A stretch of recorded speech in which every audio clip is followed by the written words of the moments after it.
Award-winning film director Bill Maloney has dedicated his skills to fight against institutional child abuse.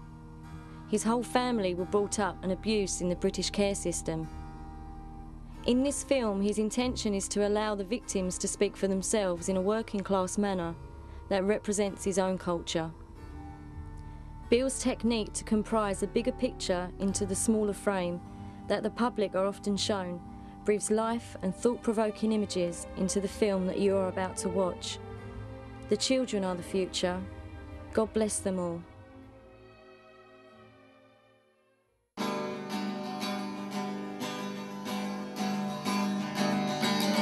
Take a listen, baby, tell me what you hear.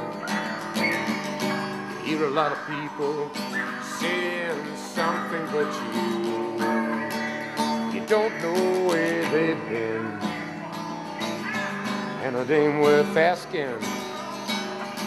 Only know, baby, you're too young. You're too young. Too young. Too young to sing the blues, too young. You're too young. Too young. Too young to sing the blues. I'm not a social worker, I am a documentary filmmaker, I am a tough fucker. All my family was brought up in care, I was brought up in care, and I'm out to get yous. If you're abusing kids wherever you are, that's my aim in life. I'm coming to get you. So you look under the bed at night and you'll see Bill Maloney if you're a fucking nonce. And that'll do me, Lou. Take a listen, baby, tell me what you hear. You hear a lot of people saying something but you don't know where they've been. And it ain't worth asking. Only know, baby, and this might be a documentary from anywhere from fucking, I don't know, what, whatever. But I want this to be heard. Too young. Too young. Too young. Too young to sing the blues. And I'm not here to satisfy egos, I'm here to stop children being abused now. Well, why should I justify what happened to me in them period? Why should I? Why should I? They're supposed to be looking after me, man. Fucking up. Fucking me. You don't know where they've been. And it ain't worth asking. Only know, baby, you're too young. You're too young. Too young. They are protected by the establishment, you know. You can't keep bashing our kids like this, we're not going to allow it anymore. We're not going to allow it anymore. Fuck that off a minute, I'm getting up there. When Adam died, his cell was sealed off for a day, and then it was reopened because Hasselfield needed the room.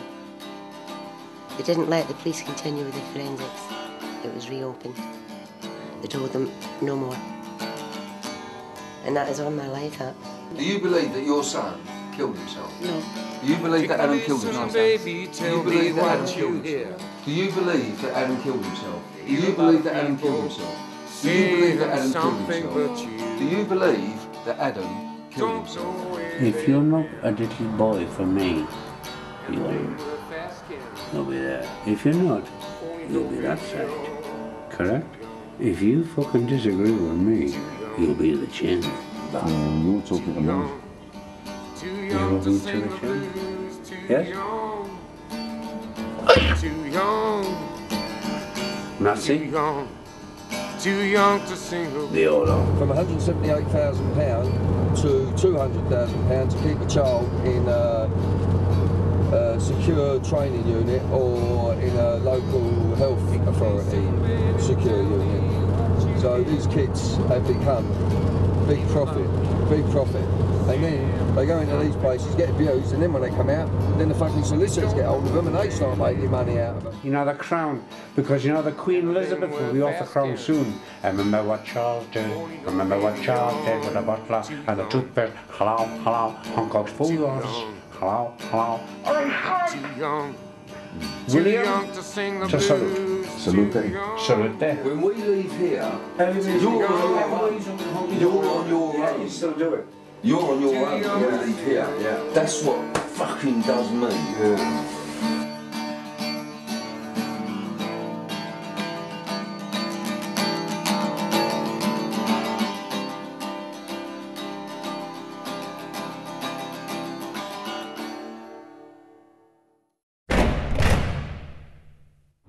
Okay, here we are, we're on our second day, and I'm just making my way to York to meet Kevin Young.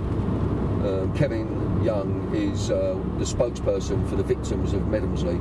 A very brave man.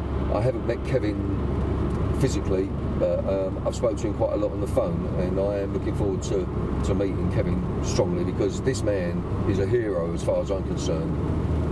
He's a fast talker. He reminds me of a London boy, actually. He's a fast talker. He hits the nail on the head, and he has no fear of the establishment. And all these cases that I seem to be investigating, whether it's Jersey, Haute de la Garenne, or Medhamsley, or anywhere else, I keep seeing all the time the crown, the crown, the crown, the crown. Yet the Crown takes no responsibility. Right, here he is. Right, we're just going to film the first meeting of Bill Maloney meeting Kevin Young.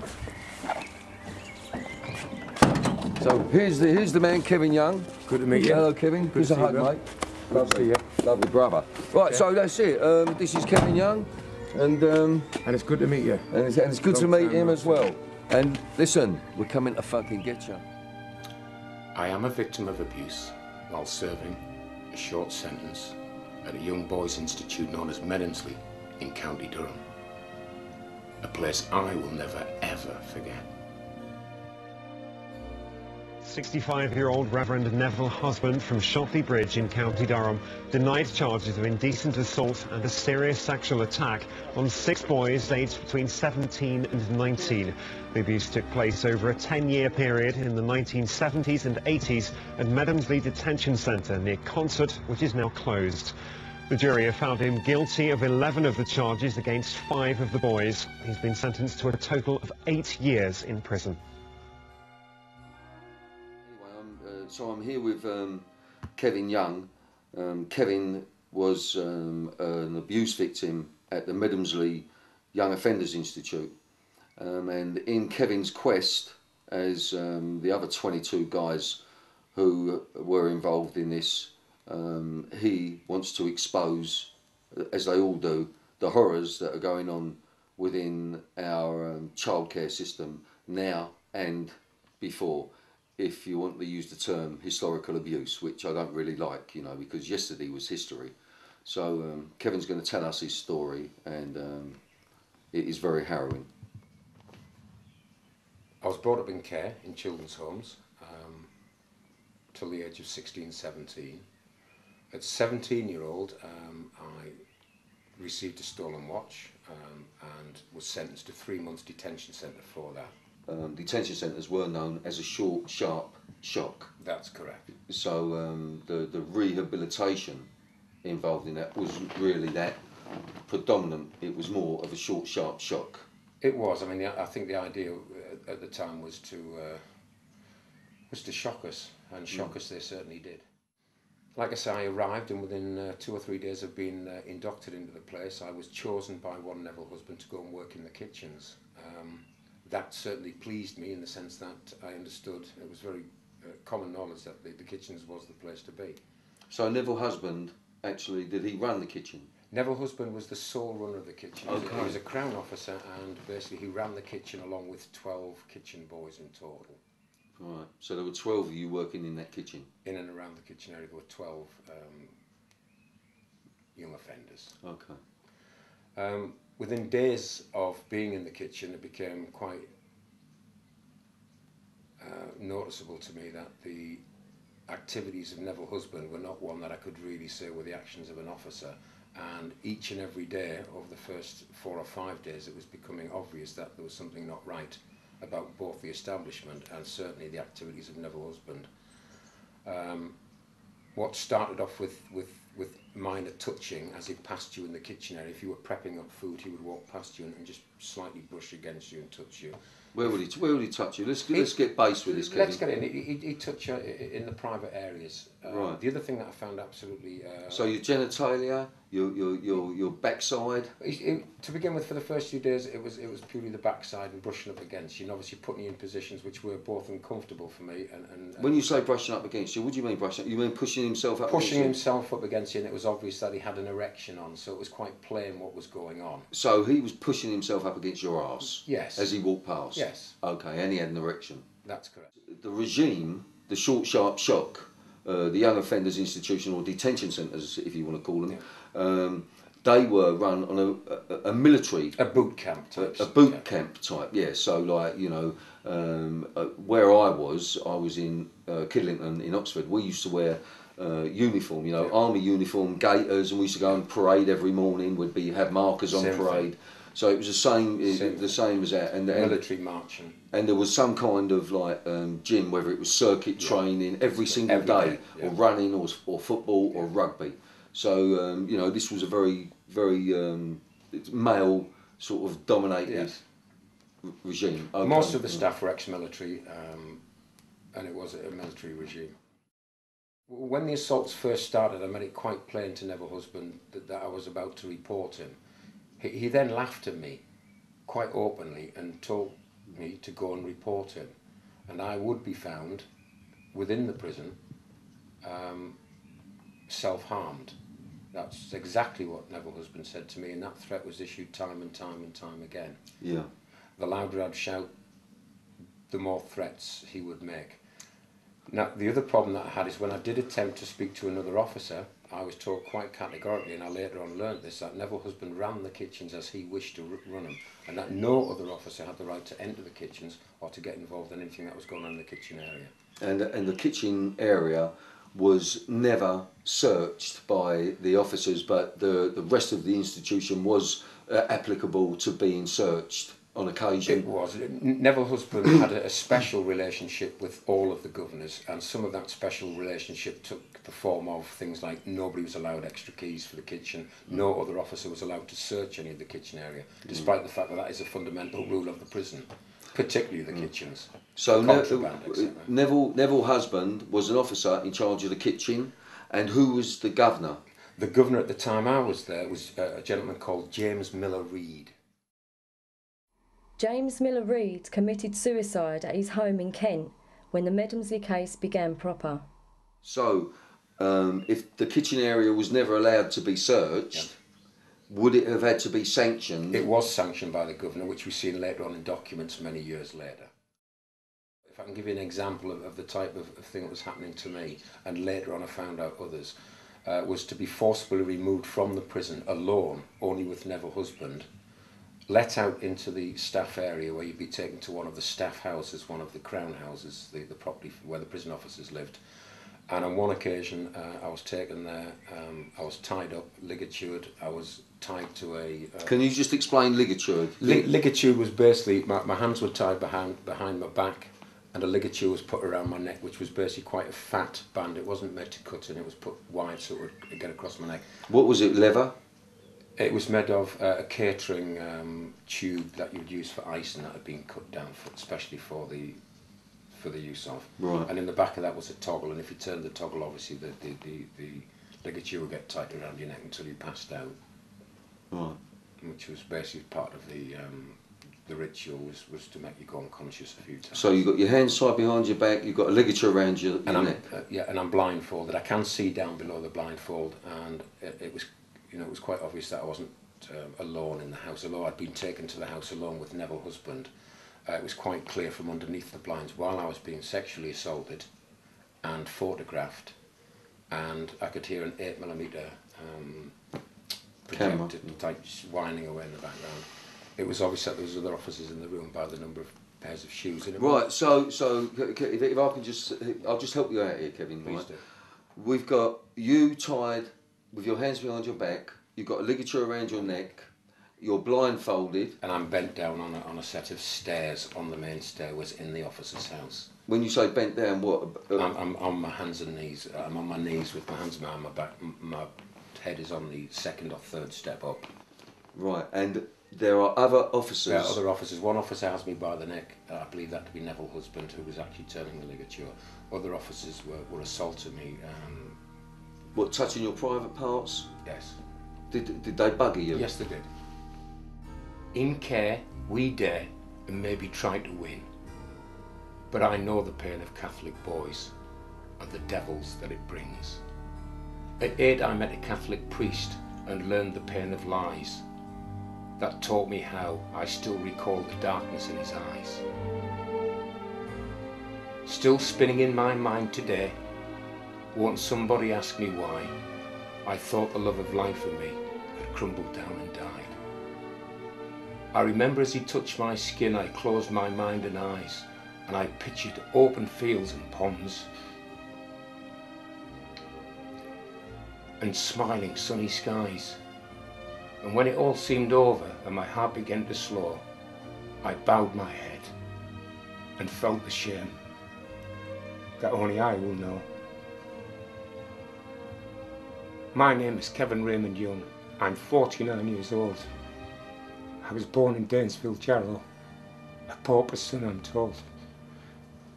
Abandoned in my shawl of blue in June of '59, I feel the pain and know the shame, and that is how I lie. The age of consent in the Pope's Vatican City is just 12, even though he has recently apologised for the Catholic Church's worldwide child sex abuse. My life was not my own. I was under threat of winding up hung or being found hung. Self-harm was what he'd always describe it as. I would always be found self-harmed. Yeah. And that point was emphasised, to the point where I did become submissive. And let me tell you, I'm not a weak man. I was just a small, young, naive boy. And it's very difficult as a grown man to speak about this and because of the shame, the shame. But that's all part of the. Of course it is. The paedophiles' schooling. Well, of course, for many years, and even today, when I say for many years, I actually feel responsible in a great many ways for not being able to do more. And every day I get up, I ask myself, what else could I have done? So I have to live with that. Who else abused you? What other names do you know of people that abused you, apart from Neville Husband? The only person who physically abused me who I could recognise and identify would be Neville Husband. The other assaults that happened at the house happened with Neville Husband holding me while other people were in the room, I believe. I also believe that one of the people in the room was the former governor, James Miller Reid. And the reason why I say that, there was only one pair of brogues in there, and the only person I knew who worked in the prison who wore brown brogues was James Miller Reid. See, Medhamsley was a young offenders institute. It still is, actually. Yeah. It just goes under another name now, doesn't it? It's now known as Hassockfield. Hassockfield, right. So it's still there, still doing the same thing. It's still there and still doing the same thing. And interestingly enough, it wasn't many years ago that I had to pick up a daily paper, and it was a horror, it was a nightmare relived as I opened the page and a face of young Adam Rickwood. From what I understand and from what I read, he was the youngest boy prisoner in British penal history to be found apparently self-harmed and hung. Yeah. The harrowing thing for me was to then read that the boy had in fact been hung in the very same buildings, in the very same area, at a building, at an establishment which was formerly known as Medhamsley. And that played hard on me, because I do hear a lot of historic abuse and historic that. So what you're saying is, with Adam, I believe that you told me that he was found hanging by ligature. That's correct. And he had a broken wrist, and he had a broken nose. He was 14 years of age. 14 years.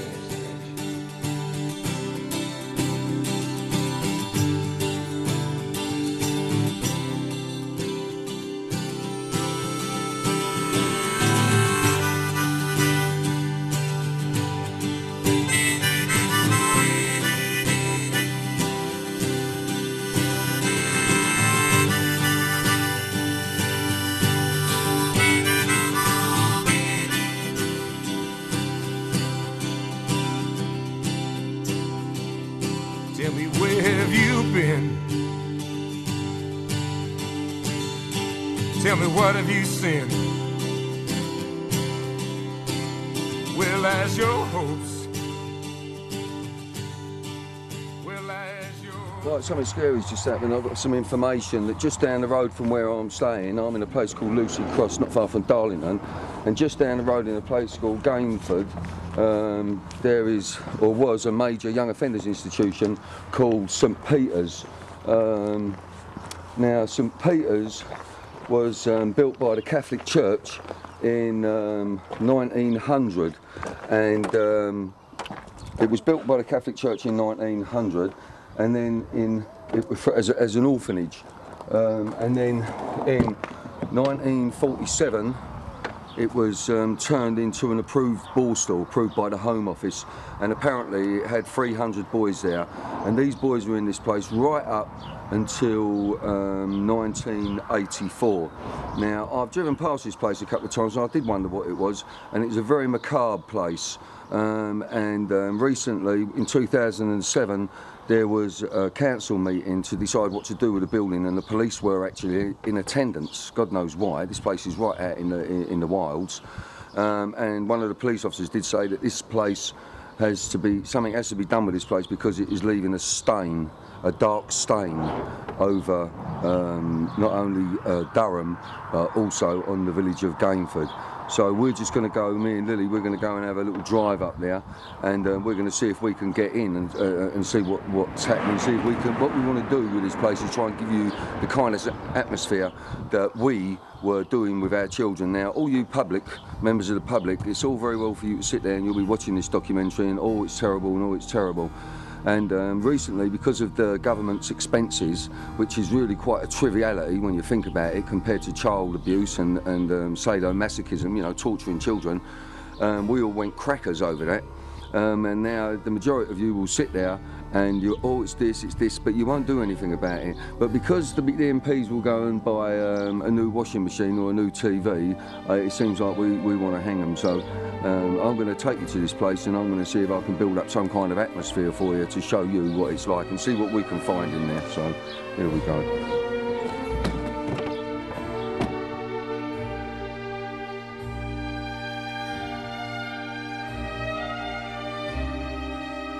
St Peter's approved borstal.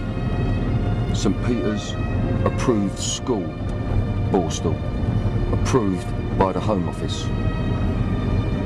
Another house of horror. We're talking about a very sadistic regime here. This is St Peter's borstal. It was opened in 1900 and it didn't close until 1984, and it had a capacity for 300 children, and there were 300 children here. And this was a very, very brutal place. Now we're going to take you into the gym and show you something that really does scare us. Now this place has been empty for many, many years, and it's a very opulent area. And when you think about it, why is it being left empty? Now, I believe that once you start knocking old buildings down like this, then you're going to come into the excavation, putting new foundations in, etc. And I think that the authorities are concerned about what they may find if they start excavating this building. Now, I'd just like to say this window is open. I'm not breaking in. I'm going to climb in, and then Lil's going to pass me the camera, and then we're going to have a look inside. Okay, Lil?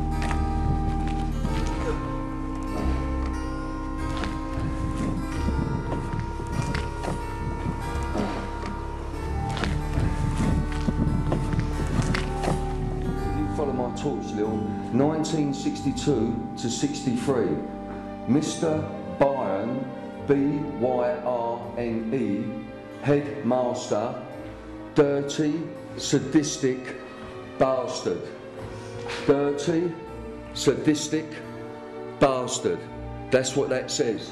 And then the bottom line, Peter Darby, pervert. You fucked our heads up. That is 1962 to 63. Sounds like a very, very scary year. On that wall there, we have, it says 40 years of being head fucked. And then we have, on this wall again, vicious sadist. It says, Jack Stoked, you should be hung. Now, there was one local woman who would talk to us about this, but she's only lived here for 4 years. And she said to me, she said, Bill, she went, every Halloween, people come here. I said, what kind of people? She said, I don't know. I don't know if they were victims, or I don't know if they were perpetrators or what. She said, but every Halloween, people come here, to St. Peter's, Borstal, ex-Young Offenders Institute.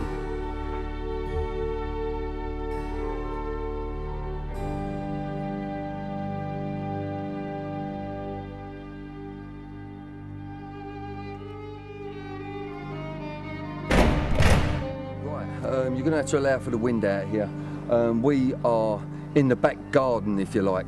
Now that part would be the front. That would be the front of the building. You would come in on the other side of that building. That is the main entrance. That would be reception. Then the kids would all come in here, and then they would be brought along to this building. This is the main building. This is the main building. Look at this. Look at this. Look at this. Would you really like your children or your child?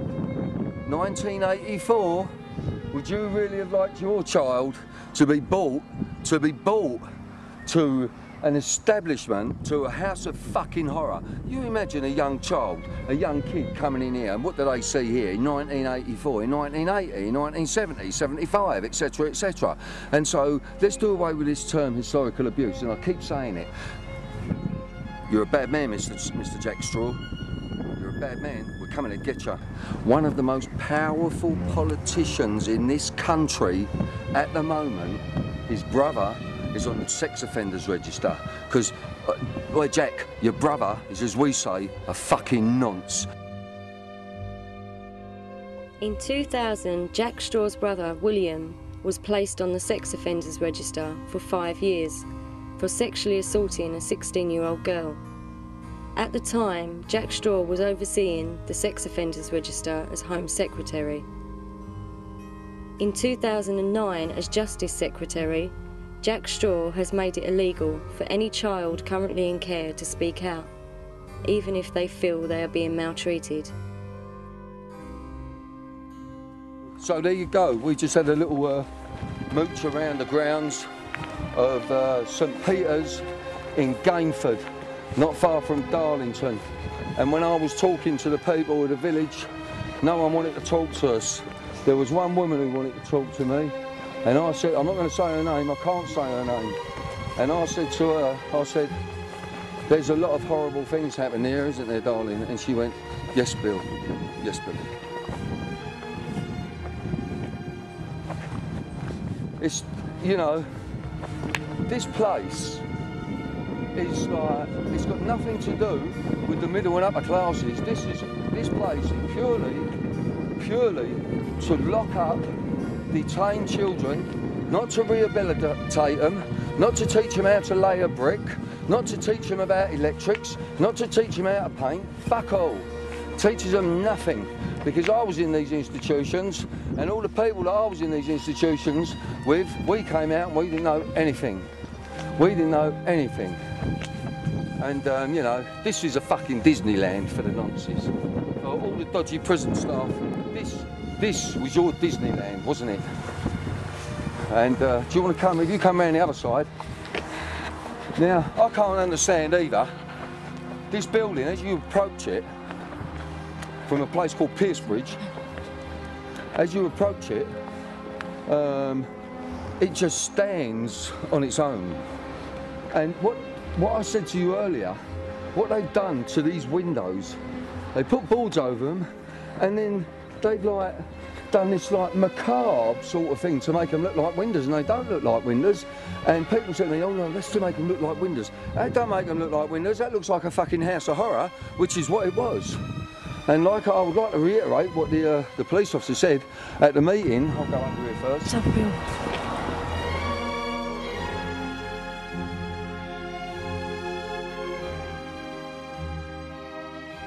Right, so what happened there was the police turned up, You know, that place is, we're right out in the middle of nowhere. I don't know why the police, like, you know, they seem so keen and interested in this place. Now, I say again, having done a little bit of investigating in there, and I would say again, I'm working up a bit of a sweat here, but I again say, we need to have that place and all the others thoroughly investigated. Don't you agree, Lil? Yeah, definitely. Okay, so it's the 29th of April 2009 and we're on a Wednesday. Yesterday I was shooting one of the Medhamsley victims, Kevin Young. Today I'm on my way to meet Colin and Richard. Now, I haven't even spoken to Richard. Again, they're both victims of Medhamsley. I've had quite a few conversations with Colin. Colin seems a very creative person, and he fights the fight on the computer for the 22 Medhamsley victims. Richard, I don't know. I think Richard was one of the originals with Kevin Young, who said that he would give up his anonymity. Now these guys, they've had quite a bit of trouble giving up their anonymity because of family. You know, no one likes to wants their family to know that they've been fucked up the arse or tortured, sexually tortured, etc., etc. Right, we're at Colin's place, close to Newcastle, and I'm with Colin's friend, Richard, who is also a Medhamsley victim, and Richard is going to tell us his story. Yeah, Richard. Hi, I'm Richie. I was in care for 3 weeks.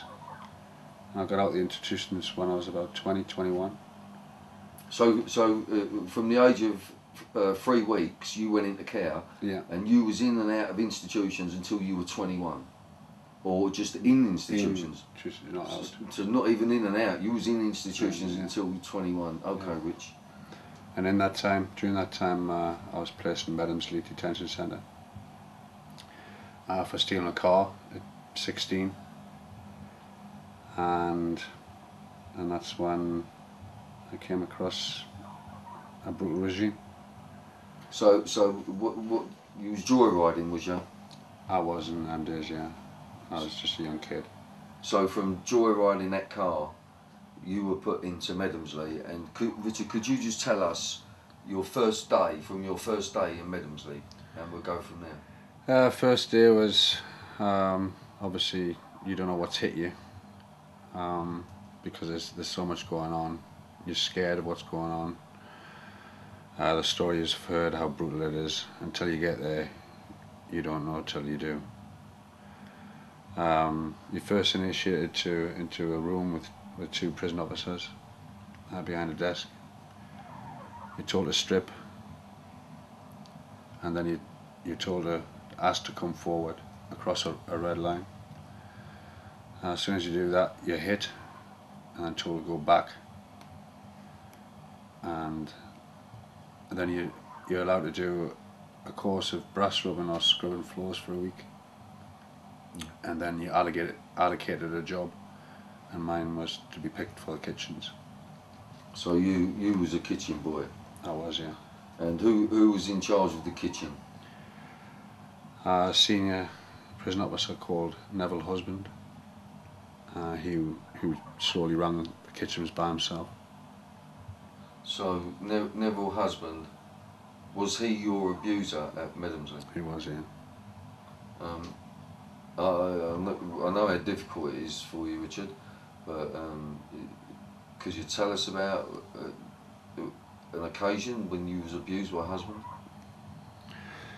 There was a few occasions.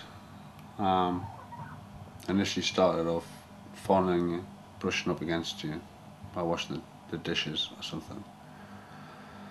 And then I got out to, it was one afternoon I was upstairs in the changing rooms, and he came in and made me perform a sexual act on him. Can I ask you what the sexual act was? Made me suck him off. basically. So Neville Husband made you, as in my language, where I come from, he made you suck his cock? Yeah. Okay. And on another occasion, mutual masturbation. When you say mutual masturbation? He made me masturbate him and he masturbated me. Right. So, did he ever use any ligatures with you? It was very heavy-handed to us and threatened me with hanging, but never used them against me. It was more hitting, slapping, heavy-handedness rather than ligatures. Did Neville Husband bugger you? No, he didn't. No, he tried. What happened when he tried? Obviously I fought against it, and lucky enough somebody was coming up the stairs at the time. And I suppose I escaped. I got away from him. Why didn't you go to the governor? Tim Newell, the governor at Medhamsley at the time Richard was there, was also aware of Neville Husband's previous assaults on other young boys prior to his employment at Medhamsley Detention Centre. Petrified, really. The threats of being hung. When you say hung, was it threats of being hung to kill you? Oh yeah, to hang. Nobody will never hear me ever again. And did you know what some of the other victims have said to me is that he would put them in a similar situation, you know, like, but tell them that they would be found as suicide, as killing themselves. That he more or less insinuated that he would kill them, and it would be put down to suicide. Yeah. Is that what you were told? Yeah, and to be found, never to be found again. Yeah. When he said never to be found again, I suppose to hang. I mean, to be, I don't know, put in a plot. Well, to be. One of the other Medhamsley victims, a guy said to me that he was told that you could be disposed of at the end of the football pitch or the games field. Yeah. Have you heard that? Put in a plot, yeah. Put in a plot. Yeah. What was? And nobody would ever find me. Yeah. You never had a family then. You never had a family life, Richard. No. So what was it? Children's homes? Yeah, it was initially children's homes, and family group homes,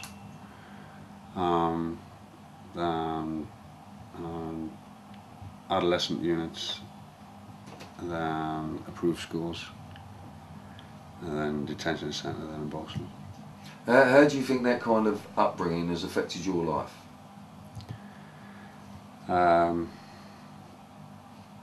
Totally ruined it really, but you've got to get on with it, haven't you? Do you have a partner, Richard? No, I don't know. So you're on your own? I am, yeah. You're still on your own, mate? Yeah, but on my own, you know, no other way. Now, have you got a claim pending over this? I have, yeah, but they don't want to deal with me. Why don't they want to deal with you, Richard? You ask them that. The husband will be out in October, and he would have done a 10-year sentence, and I'm still fighting my corner. You're still serving your sentence? I'll always serve my sentence. Well, what do you think should have happened to Neville Husband? Well, I think he shouldn't be let out again. Ever. Ever. What would you, if you could change the system, what changes would you make in this system?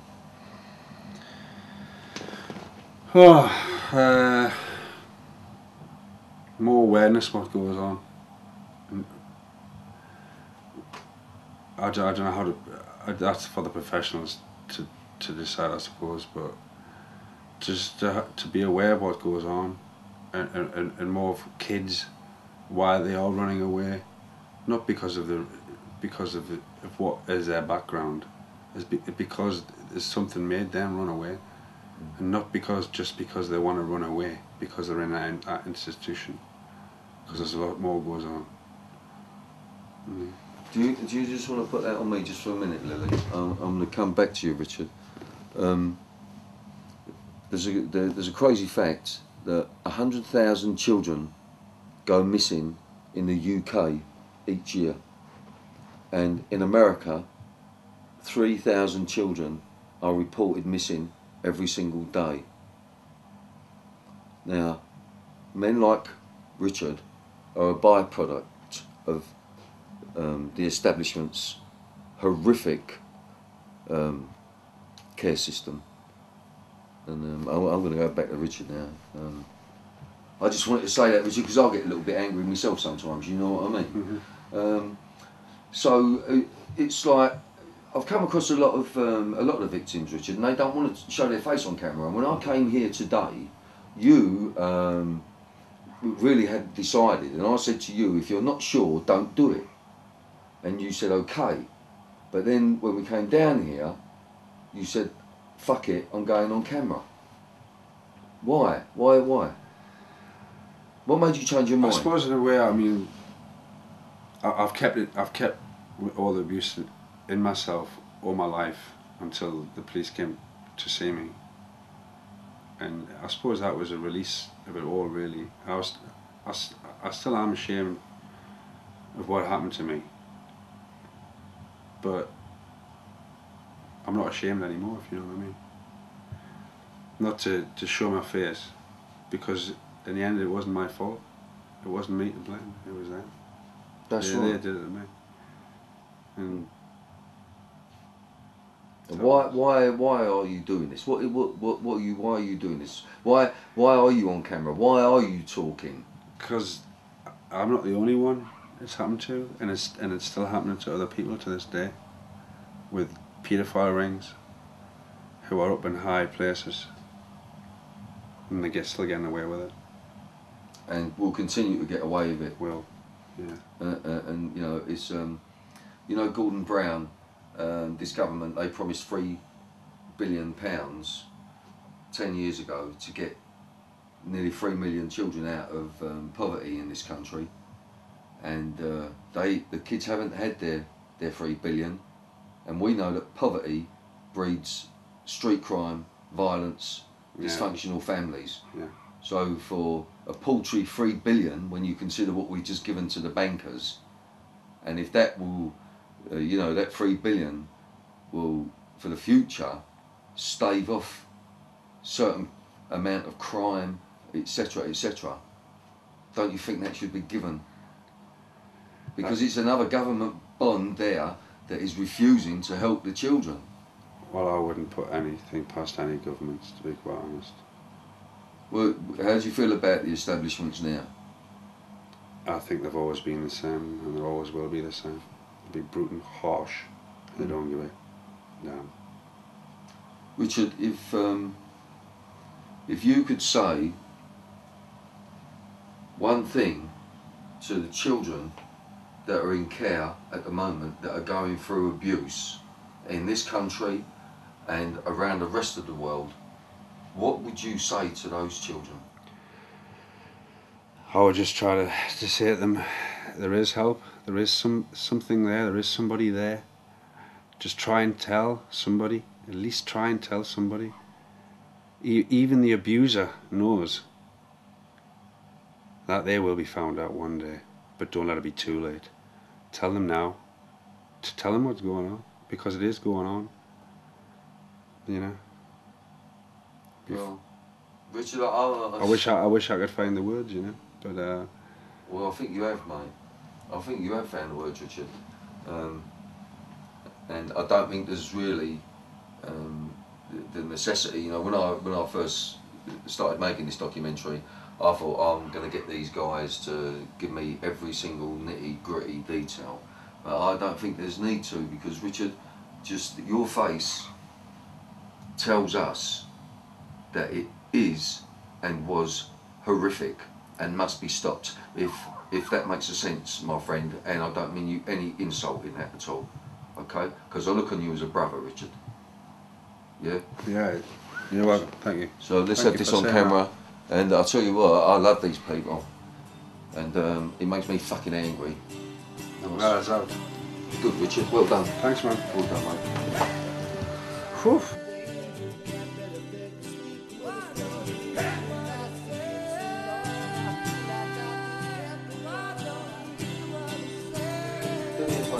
He's dead because of them bastards. Listen, mate. Nah. Rich, do me a favour, right? Just think about what we're doing at the moment and the way we just want to get it across clearly. He's still not here, is he? And we can easily brush it under the carpet if that's what you want to do. But I can't, Bill can't, Lil can't, Darren can't, Martin can't, Adam can't. Stockholm disease is when your perpetrator, your kidnapper, has you all under his spell, her spell, that you have got nowhere else to go, that you believe in her and still forgive him at the end of the day, even now when a perpetrator in court of law. Tell me, what have you sinned? Well, as your hopes, well, as your dreams, I'm coming home. Home's where I wanna be. I'm coming home. Home's where I need to be.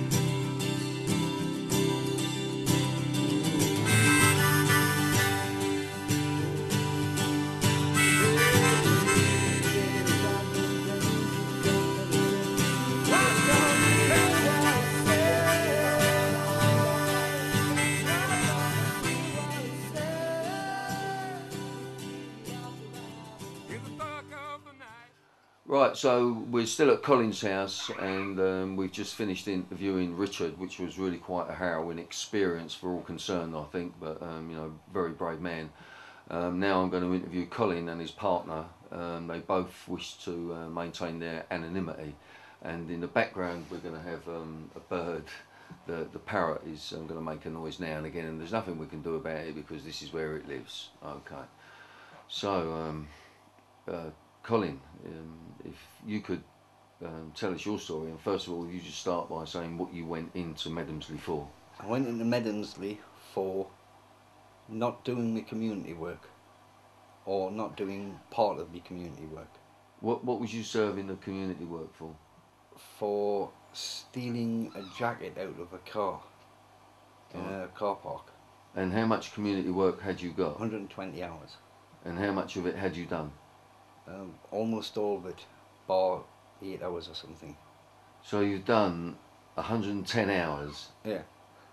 And the other 8 or 10 hours you never done. They gave you a 3-month sentence in Medhamsley institution.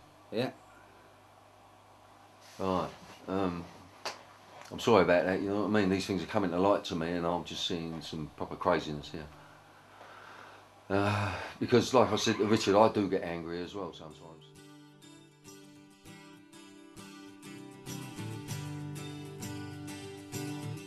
This is where the children are being incarcerated.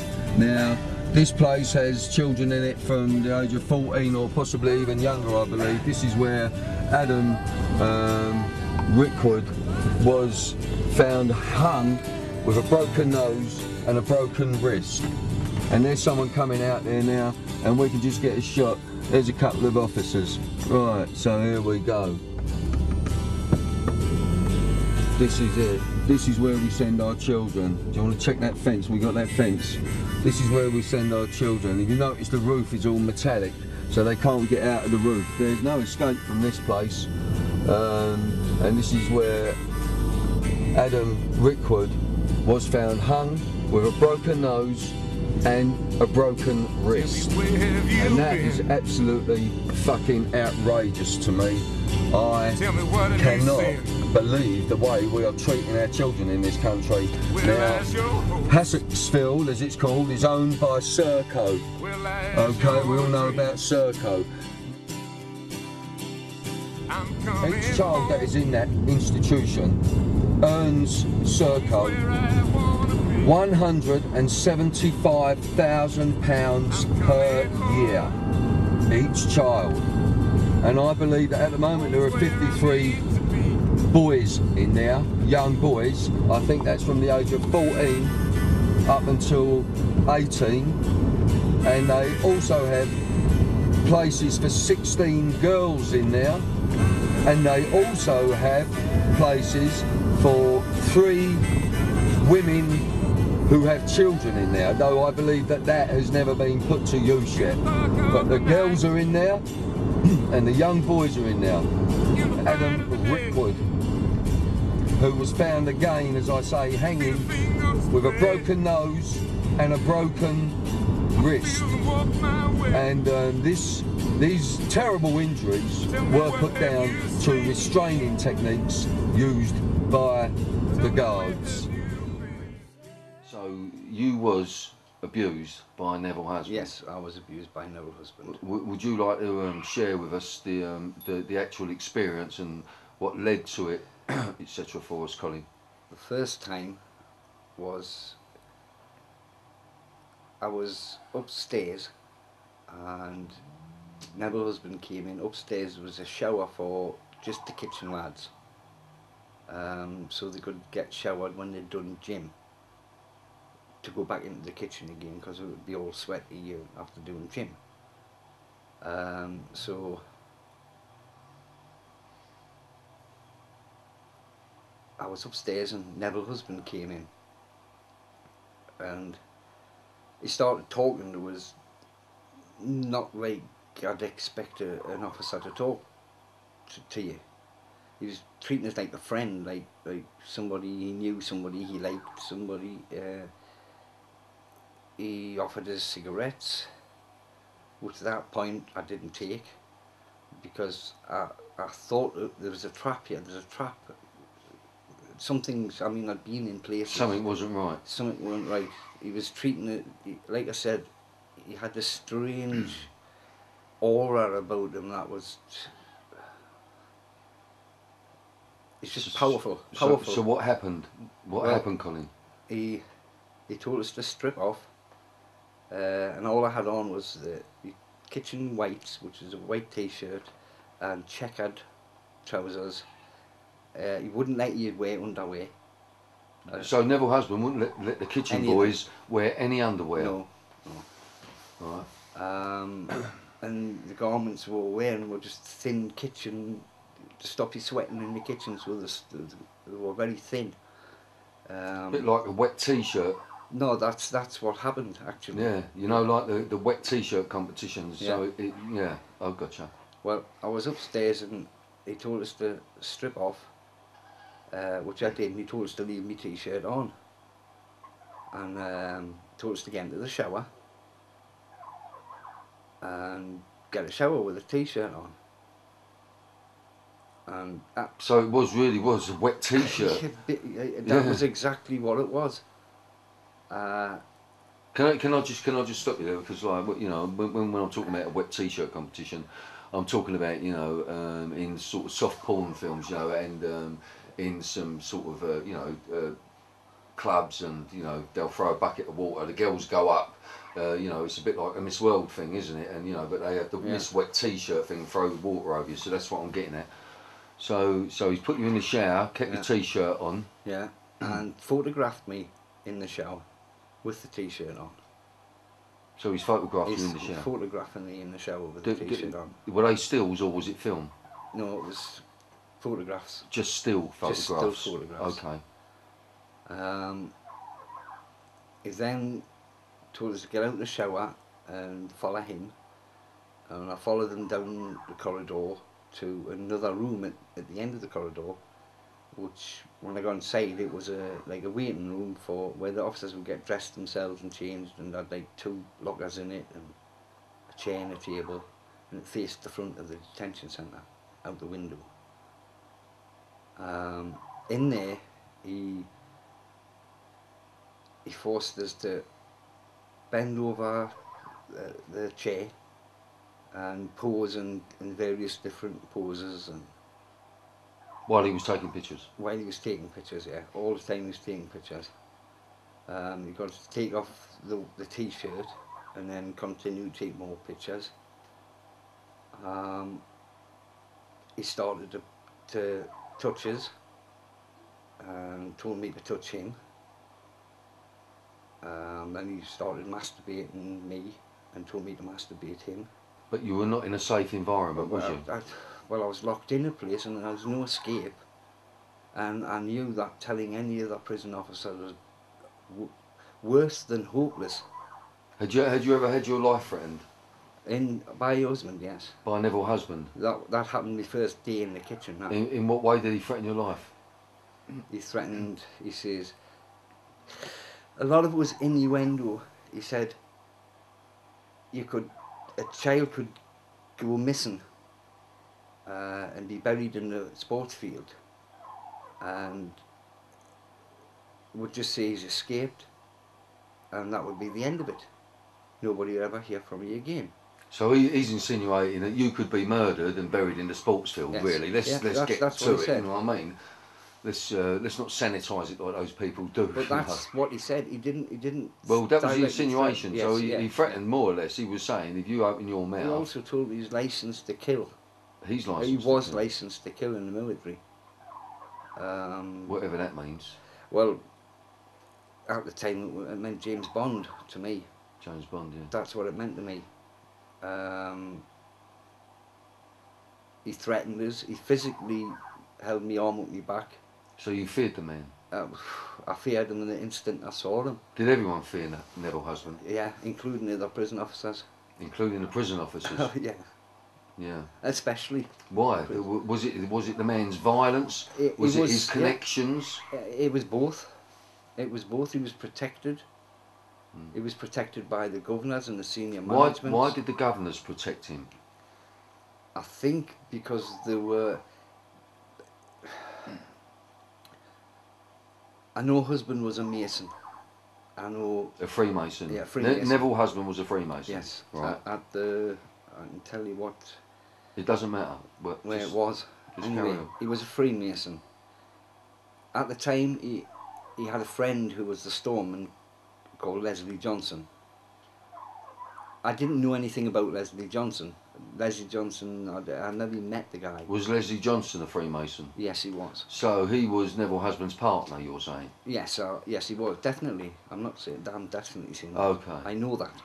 Right, okay, so you're saying there's a Freemason connection there? Yeah, definitely. Well, yes. that's it's very similar to the island of Jersey and what happened at Haute de la Garenne and the state's involvement and cover-up. You know, there are Freemasons involved in that as well, and I've been finding that a lot in my investigations. Yeah. If you could change something about the way the system is run, what would you change? What is it that we can do? That these people that you know are supposed to be listening to people like you, I want you to tell them what you want them to do. I would want them to do the homework properly on people who they employ. Do it properly. Give them trainings, proper training where they're supervised and watched all the time to see how they behave. To look for character traits, look for anything within these people who are doing this to kids, because they've ruined millions, I would say, millions over the decades of working class poor kids.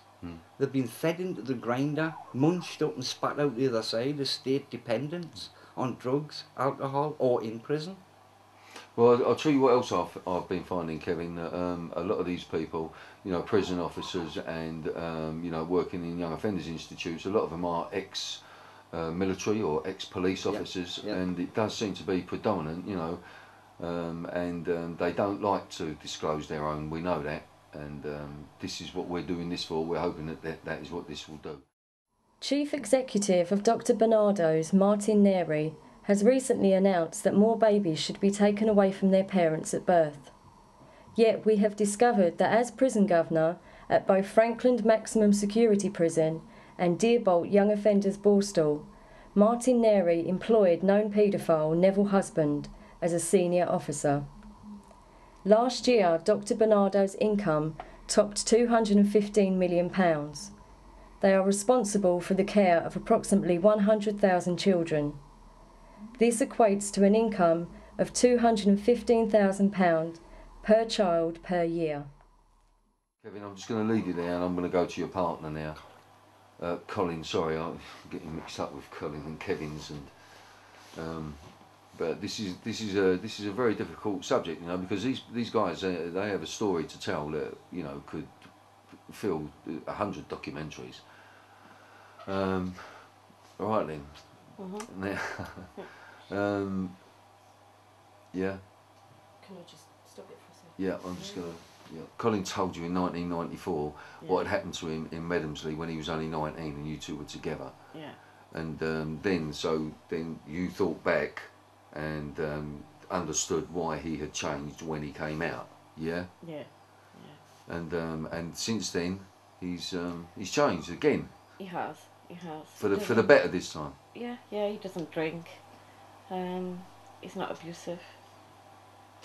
He's loving and he's kind. He's loving and he's kind and he loves his kids. Yeah. And how does he spend his time? Mostly on the internet. Doing what? What's he doing on the internet? He does quite a lot of fighting for victims of abuse. And what's it called? What's it called? Justice for Survivors. Justice for Survivors. And Yeah. people can go on to that. Yeah. Justice for Survivors. Yeah? And people can go on to that and see all the work that Colin has been doing in his quest for the abused kids that were abused and are still being abused. So he's fighting it. He is. So, well... And I'm 100% behind him. Well, that's really good. Something needs to be done. I mean, it's not just Medhamsley, it's the whole world.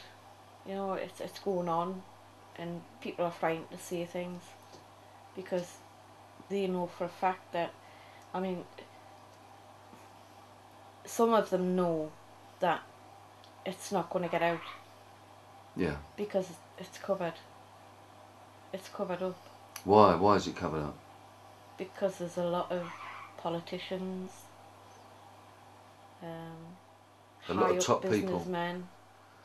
Well, if we go by the statistics that 1 in 4 people, not just men, but people, men and women, have paedophilic tendencies. I'm not saying they all take, you know, put them into actions, but if there's 1 in 4, then they've got a lot of people fighting for them as well, haven't they? I have, yeah. So there's, you know, and how many people out of the 3 that are left are fighting against that one?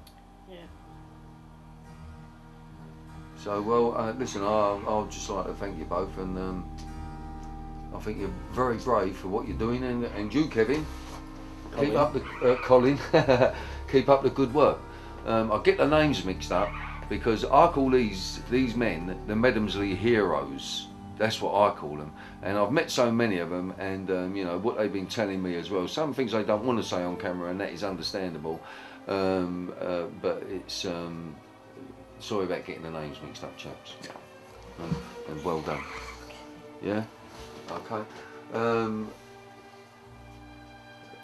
Colin and his partner have, I should imagine, many years of trauma behind them because of what happened to Colin in Medhamsley, and these kids are still coming out, you know, young offenders wasting away. Yawa. You tell it. Stockholm disease is where they're tricking Connie and grooming, right? So therefore, after so many times in so many... Right, look, you've got to calm down, dude. Sorry. Otherwise it ain't coming across. Right, sorry. Stockholm disease is when your perpetrator, your kidnapper, has you all under his spell, her spell, that you have got nowhere else to go, that you believe in her and still forgive them at the end of the day, even though they're perpetrated in court of law. So that is part of the Stockholm. Yes. Part of their grooming. Yes. To victims like yourself, and they're very clever. And it makes you feel I'm under their power. Yeah. Like almost as if they was a parent. Yes. That's what so Stockholm, close. That's what Stockholm is. That's what Stockholm is. So you were good. Rich. It minds you, and you forgive them at the end of the day. You think that because they come so much part of you, you forgive them. I said to you a little while ago, because every now and again you say to me, Bill, can I ask you a personal question? You know? And I said to you a little while ago, I've never been asked so many times in such a short time period, Bill, can I ask you a fucking personal question? You can. Now, let me ask you a personal question. What's that? Right? What was the worst attack on you? Can you describe that for me, that attack? Bearing in mind I'm standing here next to you and I've got you, mate. It was at Maloney, which we are now in County Durham, right? And County Durham. County Durham, right? Yeah. And it was Neville's husband, and he was in there for 17 years, you know. Mm. And every 6 weeks, every 3 months, he had a new boy coming through. And he did for 17 years because of the cover-up. And Tim knew him, and everybody else could let him go away with it. 17 years. That was more than the Nazis, man. The tender pieces of meat, the butter up and slapper, and then you hide them into the... No, they actually go past the cemetery bit, right? They go past that because everybody thinks the cemetery goes back there. And they go, alright, everybody thinks the cemetery. Now we've got the live boys. So they take the live boys on the back, rape them, fuck them. I don't lie in this world. I don't lie in this world because I wasn't pumped and programmed. Because you know why? They had me from a very, very, very early age. And from day one, I knew I shouldn't lie. Because if I lie, I get hurt by these fucking people who aren't really real, right? And I'm fucking what? I don't know. 46 next month. This month at the 30th, right? I'm a Gemini, right? But I'll tell you the truth and the real truth. I will never be hurt again because there's a lovely, lovely man here, right? And this might be a documentary from anywhere, from fucking, I don't know, whatever. But I want this to be heard. We will get the crown because the crown hurt me. And had me, you know, had me.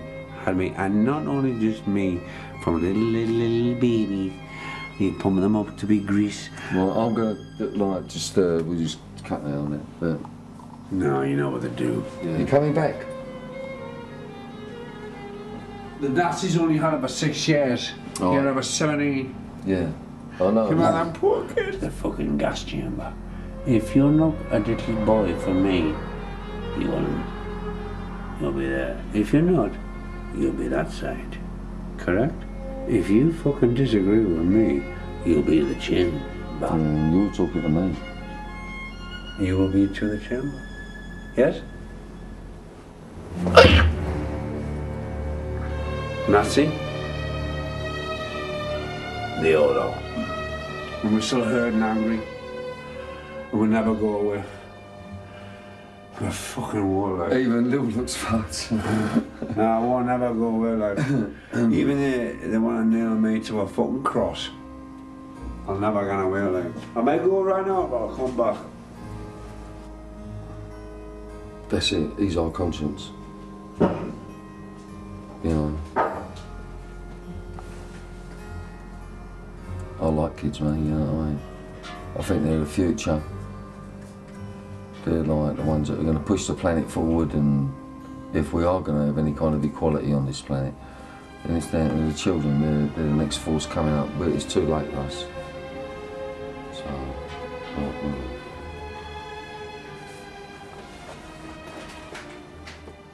in Darlington, we had a real scare yesterday because all the victims pulled out of the documentary because I had an altercation with one of them. One of them said that I'd been swearing at him and I hadn't been swearing at him, so then I phoned him up and I did swear at him because that's the way I am. So then he went to his solicitor David Green, and David Green, I think, pulled out a little bit too sharpish. Saying that he sent us an email saying that this guy wasn't happy, so he therefore wasn't going to give an interview. So David Green has said yes and no 4 times already, so that's the solicitor. So now everything seems all right. You know, Maria, our producer, she spoke to the guys this morning, and now all of a sudden I'm the best thing since sliced bread again. Well, of course I am, because I'm the only fucker that will make this documentary in an honest and forthright manner and not sanitise it like the BBC do or ITV. So we're back on, but that was a very scary moment. I fucking clue how this is going to pan out, but I thought the solicitor David Green pulled out a little bit quick, and now apparently they're trying to get him back in as well. So it's in and out, in and out, in and out. And I understand the vulnerability of these people.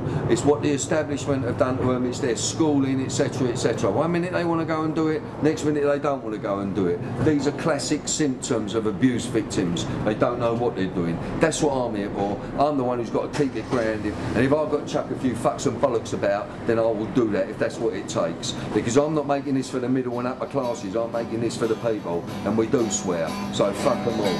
That's it. Take a listen, baby, tell me what you hear. You hear a lot of people saying something, but you don't know where they've been, and it ain't worth asking. Only know, baby, you're too young. You're too young. Too young. Too young to sing the blues. Too young. You're too young. Too young. Too young to sing the blues.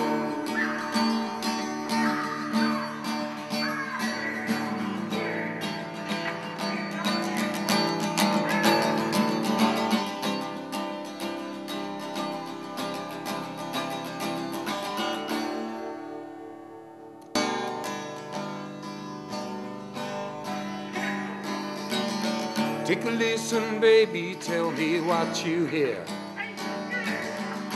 You hear a lot of people saying something, but you don't know where they've been, and it ain't worth asking. Only know, baby, you're too young. Too young. Too young. Too young to sing the blues, too young. You're too young. Too young. Too young to sing the blues.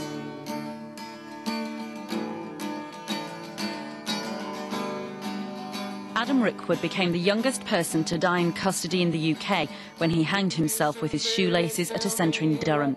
He'd been sent 150 miles away from his family in Burnley because nowhere else was available. His mother was unhappy with today's verdict. I'm not so happy with the results that's come out today. Everything's been narrowed down. The jury hasn't had the chance to hear the full evidence. They haven't had a chance to listen to the full facts of what went on. And it won't stop here. The jury heard he had suffered from mental health problems and suicidal tendencies, but found staff at the centre had acted correctly during the incident hours before his death when he was restrained. I'm disgusted. I'm totally, utterly disgusted. They can go home at night time, tuck the children up in bed, give them a kiss goodnight. I've put mine in a bag. A piece of paper. I put mine in a bag. Ranveer Singh, North West Tonight.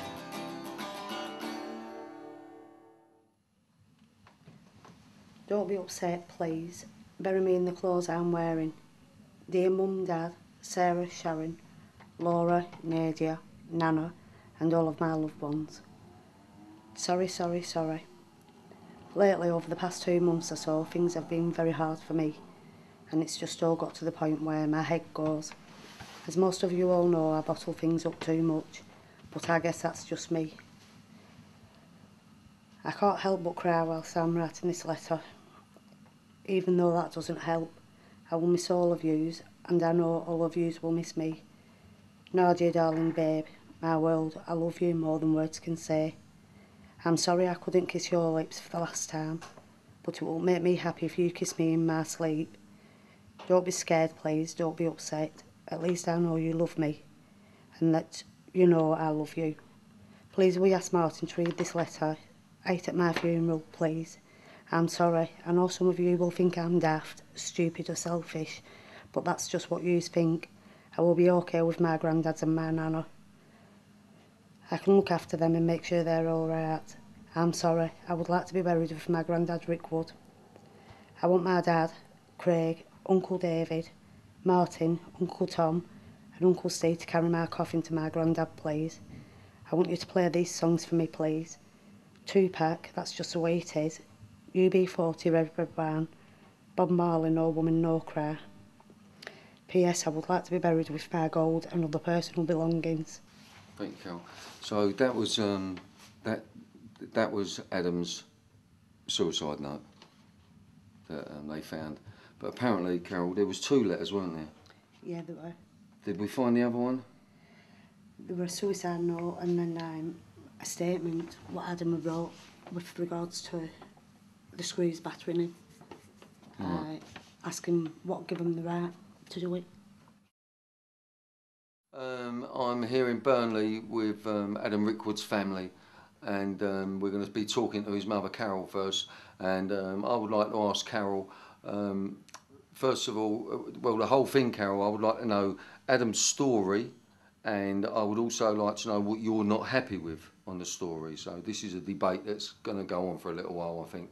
If you want to pan and show all these people, would you all say your name just at the camera? Just go up there. Hello, I'm Terry Lee and I'm Adam's friend, as well as ex-girlfriend. Hello, I'm Laura Rickwood, Adam's little sister. Hello, I'm Amy Ellis, Adam's friend. I'm Bob Whitehead, me. More like a brother than a mate. I'm Elizabeth Rickwood, Adam's auntie. Carol Pender, Adam's mum. Margaret Rickwood, Adam's nana. Right, so then, shall we kick it off with you, Carol? If we can start at the beginning of the story. So if everyone... Now, all I would like to say to everyone is, because up here, they've got some strong accents, you know what I mean? So you might find it difficult to understand them. I'm sure they find it difficult to understand us sometimes. So I'm just going to try and help out there, okay? So if we go to Carol, you want to kick it off, Carol? Yeah. Adam got remanded to Hattockfield Secure Training Centre and came to Durham. Whilst Adam were in there, they'd been warned on 20th of July that Adam was suicidal. He had a history of suicidal attempts where he'd scratched at his arms, took overdoses and things like that. On Sunday, 8th of August, Adam had been violently restrained by 4 large prison guards. They punched him in the face, busted his nose. He was left in his cell, bruised and bleeding for hours on end. At approximately 11:30 p.m, Adam were found hanging in his cell. They told me Adam committed suicide, and I don't believe a word what they say. Okay. What we could reiterate on, Carol, was that before Adam went to this institution, which is you know, well known because it was formerly Medhamsley, you know, and there's 22 guys at the moment. That's what this documentary, how it started, that's what it was about. It was about the 22 crew who were suing the Home Office, etc., etc., and have been offered paltry sums and are still suffering to this day because of the torture and the sex abuse that they suffered. But I understand it that Adam was arrested for a stabbing or something like that, Carol. Do you want to tell us about that? Adam were arrested for stabbing a 20-year-old man. At the time, Adam had denied that he'd done it. He'd been sent to the secure training centre. While Adam were in the secure training centre, the 20-year-old man had been to my house, spoke to Adam on the telephone several times. He'd been to his solicitor to retract his statement. He'd been to Burnley Police Station to retract his statement, to tell him he knew it weren't Adam what had stabbed him. When he went to Burnley Police Station, he was told on numerous occasions, you'll have to come back. The officer who took the original statement, when this man had said Adam had stabbed him, he were on leave, so they constantly told him, you'll have to come back, you'll have to come back. No other officer can retract the statement. Before they put Adam into Hassockfield, there was a social worker involved. What was that social worker's name? He was a social worker, youth offending team worker, Pete Jenkins. Before Adam had got sent to Hassockfield, when he first ever went to court for the offence, the court ordered secure remand. There were no secure beds available at all, so they sent Adam to a non-secure place, supposedly at Manchester. Pete Jenkins came to my home address to pick some clothes up for Adam, said that he was taking Adam to this children's home over at Manchester.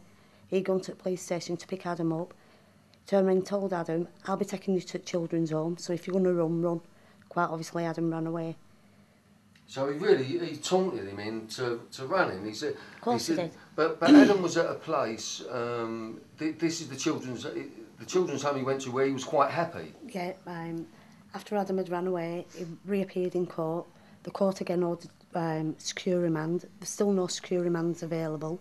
So then Adam got sent to a privately run children's home in Haslingden, that's about 20 minutes away. There were only Adam there at the time, and he'd done everything the staff there asked Adam to do. Adam done it. He got on great with staff, the staff got on great with Adam. Pete Jenkins, he turned around and said that Adam had to go to this place over at Manchester. Adam had emotional and behavioural problems, he had a conduct disorder. I told Pete Jenkins he's not going. He told me, yeah, he is, he's going. I said, listen, it's not secure. If it's not a secure place, you're not taking him. He's not a dog what ain't got an home. That day I spent biggest whack at day on the telephone. I was speaking to youth offending team at London, etc. Spoke to Adam's social worker, a lady called Sue Kennedy. We got it where Adam could stay at Elm Tree Farm. Can I just interrupt you? Adam, how did Adam get on with Sue Kennedy? He liked her. We got on with Sue Kennedy all right. She was saying Sue. Yeah. Pete Jenkins, when he found out that we got it where Adam could stay at Elm Tree Farm, he wasn't happy at all. And basically, he had Adam's name marked. The minute a secure bed came available, it didn't matter if it were in England or Ireland or wherever. As far as I'm concerned, Pete Jenkins had Adam's name marked on it. Right. He didn't like Adam, and Adam didn't like him. So we're talking about this social worker or whatever. Social worker, youth offending team worker. Right, social worker and youth offending team officer. Yeah. Yeah. And Adam didn't get on with him. No. But Adam did like this place that this guy put him in. Yeah. And he was quite comfortable there, but he did abscond. Well, this guy, Pete Jenkins, he said in his report that Adam absconded. Now, but if I can just, he said he absconded, but he said he came back that evening. Where he's going on about Adam absconded from Elm Tree Farm, Pete Jenkins and his team have been in touch with Elm Tree Farm to tell them a secure bed at County Durham, which is over 200 miles, had become available for Adam, where a child is supposed to be placed within a 50-mile radius of home, and that's a law. Was that Hassockfield? Yeah. Is that how far Hassockfield is away? Yeah, it's 200 miles? 200 miles away from our front door to their front door.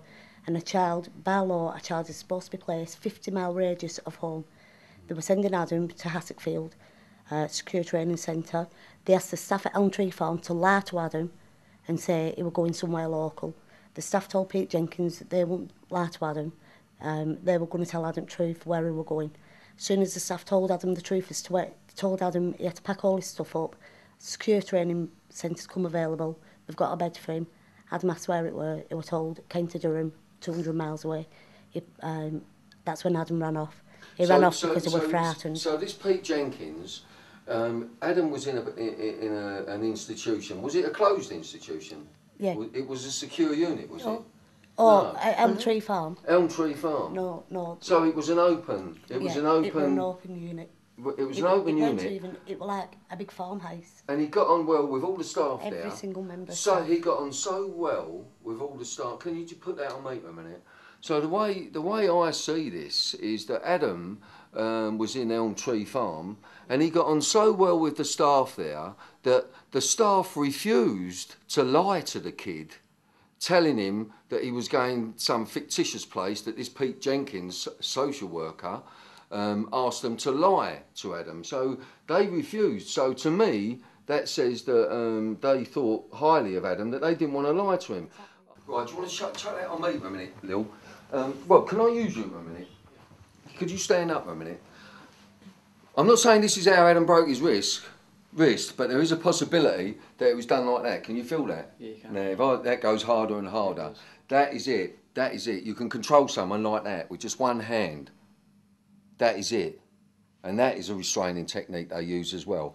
That would break a wrist, especially if it was by someone who was sort of 18 stone or whatever, you know what I mean? You see it on TV, don't you? Coppers against men and they're crying on the floor like go my wrist and that, don't you? Yeah. You see it all the time. Yeah. And kneeling on them as well. Right, can we... I'm sorry, I forgot your name again. Nicola. Nicola, right. This is Nicola, this is Carol's friend. Nicola, tell me, right, you must have seen Carol and her whole family, but if we can just leave everyone else out for a minute, how have you seen Carol suffer over this, Nicola? Oh, she suffered a lot. Mm. God, it gets me upset.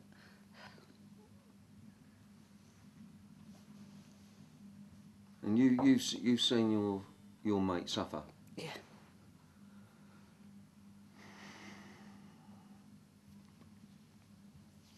What do you think should be done, Nicola? Someone should get done for what he's done. What's happened to him? Yeah. It must be terrible to see. Yeah. To see this. It is. Mm. So, put it on me. This is a web, you know. You people. You're not just killing a child. It's a web. It goes right throughout the family, through the friends, and that's what these people are doing here tonight. And I'm sure there's a lot more. You could fill this house, couldn't you? Yeah. 10 times with these people in Burnley, and I'm just in Burnley at the moment, and the suffering that you see, and low key. And one thing I would like to say is that you all seem to have a sense of humour, you know, but it's a sense of humour that I feel is being suppressed by this terrible thing that will never leave your community. Never. Never leave it. No. Now look at me, darling. You tell me, what was Adam like? What kind of a person like to go out with, alright? You look like a nice clean-cut girl to me, and I don't think you'd put up with too much shit. Did he give you a lot of shit? No, I didn't. No? He was so loving and funny. Yeah. Was he generous? Yeah. Yeah? Did he used to take you out? Did he spend his money on you? Yeah? Did you spend your money on him? No? Well, maybe that's the way it's meant to be. You still think about him a lot, don't you? Yeah, of course I do. And you still cry about him a lot. What's the worst times, darling? When do you miss him most? Every day. Is it when you're on your own? All the time. All the time? All the time. Everyone does. We're going to leave you on that. We'll give you a break on that. Right, it's like you have to be running to change this, change that. But I'll tell you something, while I'm here, Rich. Just to stick fucking discipline. Rich, you know, people say to me, like my abuse really was beatings in the institutions and solitary confinement, for quite a few years. But what I'll say to people, Rich, what I'll say to people though is that in all these institutions I was in, the one thing they like to do was give you a fucking cup of cocoa at night or a cup of tea. So for all I know, I could have had it up the arse. but I don't know. Yeah.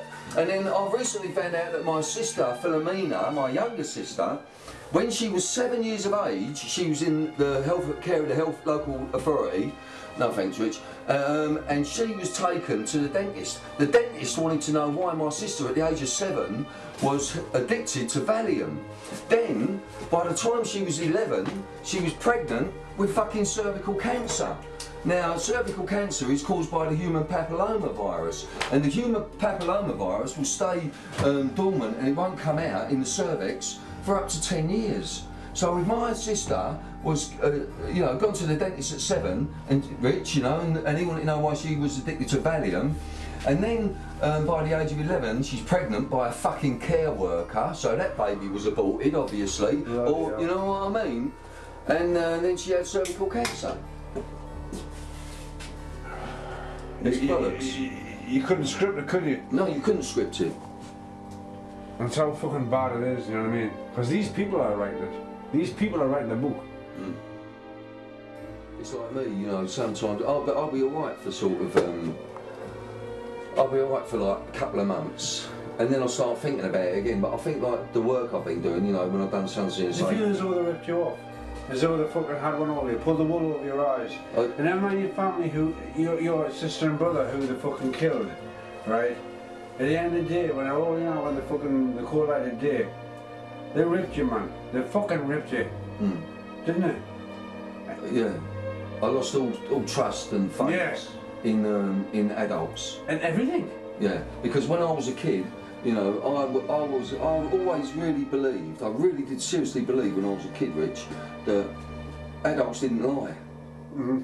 And if a man sort of, you was in care and a man would bounce you, I saw so many kids being bounced up and down on these fucking nonces knees and being But you touched. You weren't aware? No, I weren't aware, but I always had this thing because I've always been a fighter. It's the paddy in me, Rich. It's the paddy in me, you know what I mean? I've always been a fighter, and it's like my dad always, my dad's dead now, God rest his soul, but he was a boxer, and he said to me, he went, whatever happens in your life, Willie, that's what he used to call me, Willie, because when I was a kid people called me Willie, and then as I got older they called me Billy. He said, Willie, he said, never despair. He said, don't, but he said it like, don't ever fucking despair. But you know, he was talking to me like that because my dad was in care. He was in care. Because he knew. He knew what was happening to all his children. Yeah. You know, my sisters were being fucked at the age of 5. Shocking, isn't it? It's you can't get words to describe your feelings, can you? Really? No. You can punch a few walls. You can knock a few fucking people out. Well, that's why I started boxing again, because the punch bag to me is like a release. Say that, put you in solitary confinement. Well, it's true, isn't it? Are we rolling? Yeah. Right, there's just a quite a touching story that Carol just told me about Adam and a dog. Someone was going to shoot a dog. So hunting rabbits with dogs, or? Yeah. Right, so you should take dogs and you should go rabbiting. Right, go on. The ones in fields, and farmer were going to shoot the dog, so Adam picked the dog up, wrapped it round his neck and told the farmer, if you're going to shoot the dog, you fucking shoot me. So, proper little hero, weren't he? Yeah, starting to find out about Adam, ain't we? He was a proper little man, weren't he? And you don't like proper little men in your establishments, do you? Right, so Carol, if you want to take the story up, so he was in this place and then all of a sudden he thinks he's staying there and the staff have told him that he's got to go to Hassockfield. Yeah. Do you want to take it up from there? They told him he had to go to Hassockfield. Adam done run off from there. Obviously, he was upset. He'd never been so far away from home. Adam were a mummy's boy. I mean, Adam had only been accused of wounding. He'd never been found guilty. And also the guy what he'd been accused of wounding, Adam were 5'1.5" and he weighed just over 8 stone. The guy what he'd been accused of wounding, he were a 20-year-old man, very large build, weighing about 18 stone. Adam got took up to Hassockfield on a Saturday night. Nobody informed me that Adam had gone there. So here we are, we've now got Adam languishing. He's come out of this Elm Tree Farm, which I'll tell you what, Carol, see this, what I've heard about this Elm Tree Farm. You know, I've not investigated it or anything, and I doubt if I will, but it sounds like a good place. Oh Why can't they base these other places on it? You know what I mean? And then with the guy retracting his statement, so there was no charge then, but they left Adam in there. Right, a young offenders institution. It's called Lancaster Farms, appropriate name. Now, I am in a place called Lancaster, which is not far from Burnley. We're about 30 miles from Burnley. And I'm actually sort of, if you like, hiding out here, Lily and I, while we're conducting our investigations into the Adam Rickwood case and the 22 crew. Now, this is a young offenders institute, and as I look on it, I see a man's prison, and I want you to show the public that I'll get the shots while I just take us through slowly. Now, we've managed to get around the back of it. There's a sign outside saying that if you help anyone to escape, etc, etc. Now, this looks very high security to me. The external fence has got a sort of a pipe effort over the top of it, which would be difficult to grasp, so you couldn't really climb that. And then there's an internal fence as well, which appears to have razor wire or whatever it is, and there's cameras and lights everywhere.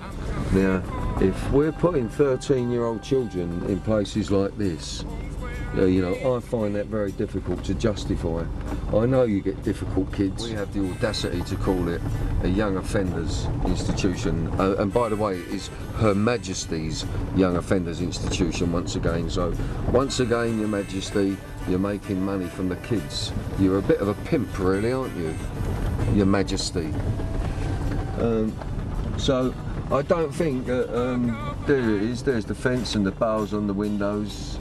I don't think that Tony Blair, Jack Straw, Campbell, etc., George Bush, all these people are responsible for the killing, the murder, the genocide of hundreds of thousands of people, especially in the Middle East, will ever see the inside of an institution like that. I don't believe they will ever see the inside of an institution like that. Right, so I'm on my third visit to Burnley to see Carol Pounder again. I've really taken these people to my heart, you know. I don't know, they're just sort of, I just feel comfortable and I feel at home around them. It's the way I was brought up, you know. There's obviously a lot of poverty in Burnley. I'm not seeing any of the money that this so-called Labour government is supposed to be giving for the kids to improve their areas and, you know, thus get rid of street crime and, you know, we've got too many kids that we're incarcerating. Right, another very powerful and important piece of information that has come to light, Carol told me about a couple of days ago, is concerning what the High Court judge wants the coroner to do. Do you want to tell us what's happened? Yeah, solicitor phoned me last week and said that it had been to High Court and the judges gave the coroner, Andrew Tweedle, 10 days to step down willingly, so a new coroner can take over the second inquest. If Mr Tweedle doesn't willingly step down, then we'll take him to court and make him step down so we can have a new coroner for the second inquest. Right, so this isn't just Carol and her family's mistrust of the coroner, Mr Tweedle. The High Court judge who has announced that Adam is going to have a second inquest has told the coroner that he's got 10 days to make up his mind whether he will step down or not, and they will put in a new coroner. We've seen all this. We saw all this on the Princess Diana case, didn't we? They kept changing the coroner. So I think that that is a major part of this documentary, Carol, that the High Court judge has actually said to the coroner, really, get the fuck out of here. Definitely, yeah. And if he doesn't, you're going to take him to court. Yeah, yeah, definitely. I wish you all the luck in the world with that. But I think just the High Court judge just saying that, you know, it's taking this into a different ballpark. Yeah. What we've been told is when the new inquest starts, it will now be a criminal investigation because of when we took it to court to get judicial review of the first inquest. The High Court judges decided, yes, we need a judicial review because the coroner didn't do things right. And it's also a criminal investigation because the restraint, as they call it, the beating of Adam by the screws from death camp was unlawful. Well, it does appear that the High Court judge agrees with you. Yeah. And wish you all the luck in the world on that one, Carol. Thank you. When Adam died, his cell was sealed off for a day, and then it was reopened because Haswickfield needed the room. They didn't let the police continue with the forensics. It was reopened. They told them no more. And that is all my life, that. Right, so I'm here with Adam's nan, Carol's mum, and I was just talking to Margaret, or Nana, as everyone calls her, in the kitchen, and she said something to me that I found really very sad. And Margaret, you said to me that you don't ever think that you'll find out the real truth or get a conclusion. I'll never find out, I will, never. I will when I meet the lads. What do you mean by that? When I die and I'm ready to go to them, and he'll tell me then. Who will tell you? Adam will. And but you don't think what you're saying is you don't think you're going to live to see? No, not to see it on this earth, no. It's going to be a long, hard fight. It has been. Yeah, it has been, and it still will be, and I'll be there for Carol as long as she needs me. But there will be a day when I won't be here. You seem to be holding everyone together. Well, I don't know about that. It's just the kitchen's a kitchen. That's where we meet up. I know, but you do seem cups to be. Cups of tea. Well, I just said to Margaret. I was saying to Margaret, and I really mean this. I've been about, you know, and it's very rare that you come across someone that is loved and cherished as much as this lady here. What do you think of that? Well, I never knew it, Bill. Yeah, well, I love you, and August kiss. There you go, and we'll see what we can do. All right? Yeah, we'll do our best, you know. I will never get the answer, not on this episode. What you're saying is that Adam was beaten to death, and then they hung him to get themselves out of the shit.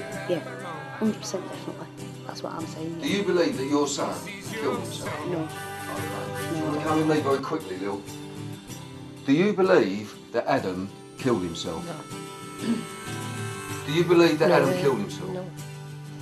Do you believe that Adam killed himself? No chance. No. Do you believe that Adam killed himself? No. Do you believe that Adam killed himself? No. Okay, follow me, Lil. We've got time on that tape. Do you believe that Adam killed himself? No. Do you believe that Adam killed himself? Do you believe that Adam killed himself? Do you believe that Adam killed himself? No. Do you believe that Adam killed himself? Right, so me as a father, as a man, as a film director, as what I think is a decent person, I think that just what these people are saying and what these people believe, I think it's worth a public inquiry. Because if we can charge £178,000 per year per child, which is absolutely ridiculous, then I think we can give this kid a public inquiry. What these people have been doing to people like Richard, myself, Kevin Young, etc., for all these years, and there is no recourse for these people. They are protected, and I would love to see the Queen actually step in, and people say, oh, she can't, she's only a figurehead. Yes, you can, madam. Yes, you can. If God has given you the right to rule over people as you believe, the divine right as you believe, why don't you get your finger out and do something? I just get so angry, you know. I get angry, Lil, you know, when I'm thinking like, you know, this woman's personal fortune, etc., etc., you know. And I'm lost again.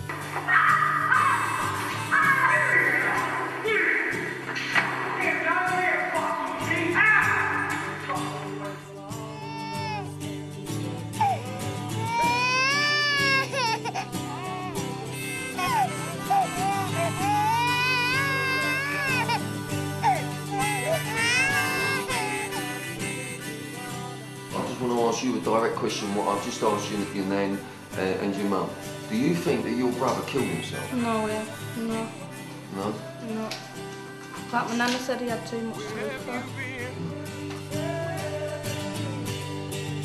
Tell me, babe, what have This is you what we're doing to our kids. Look at this kid. What do you want to do? Do you want to fucking lock him up? What are your hopes? People want to lock you up, you know that, don't you? You know why they want to lock you up? Because they can make a lot of money out of you. I'm coming home. Home's where I belong. Watch this. This is magic. Keep it on both of them. I want the full shot. Ready, Lil? Criminals? Not criminals. Let your streams. This is your song. This is your song. Where's the fucking money? Where's the fucking money? This is the only thing you understand. This is the only thing you understand. Look what you made us do. Look what you made us do. I'm coming home.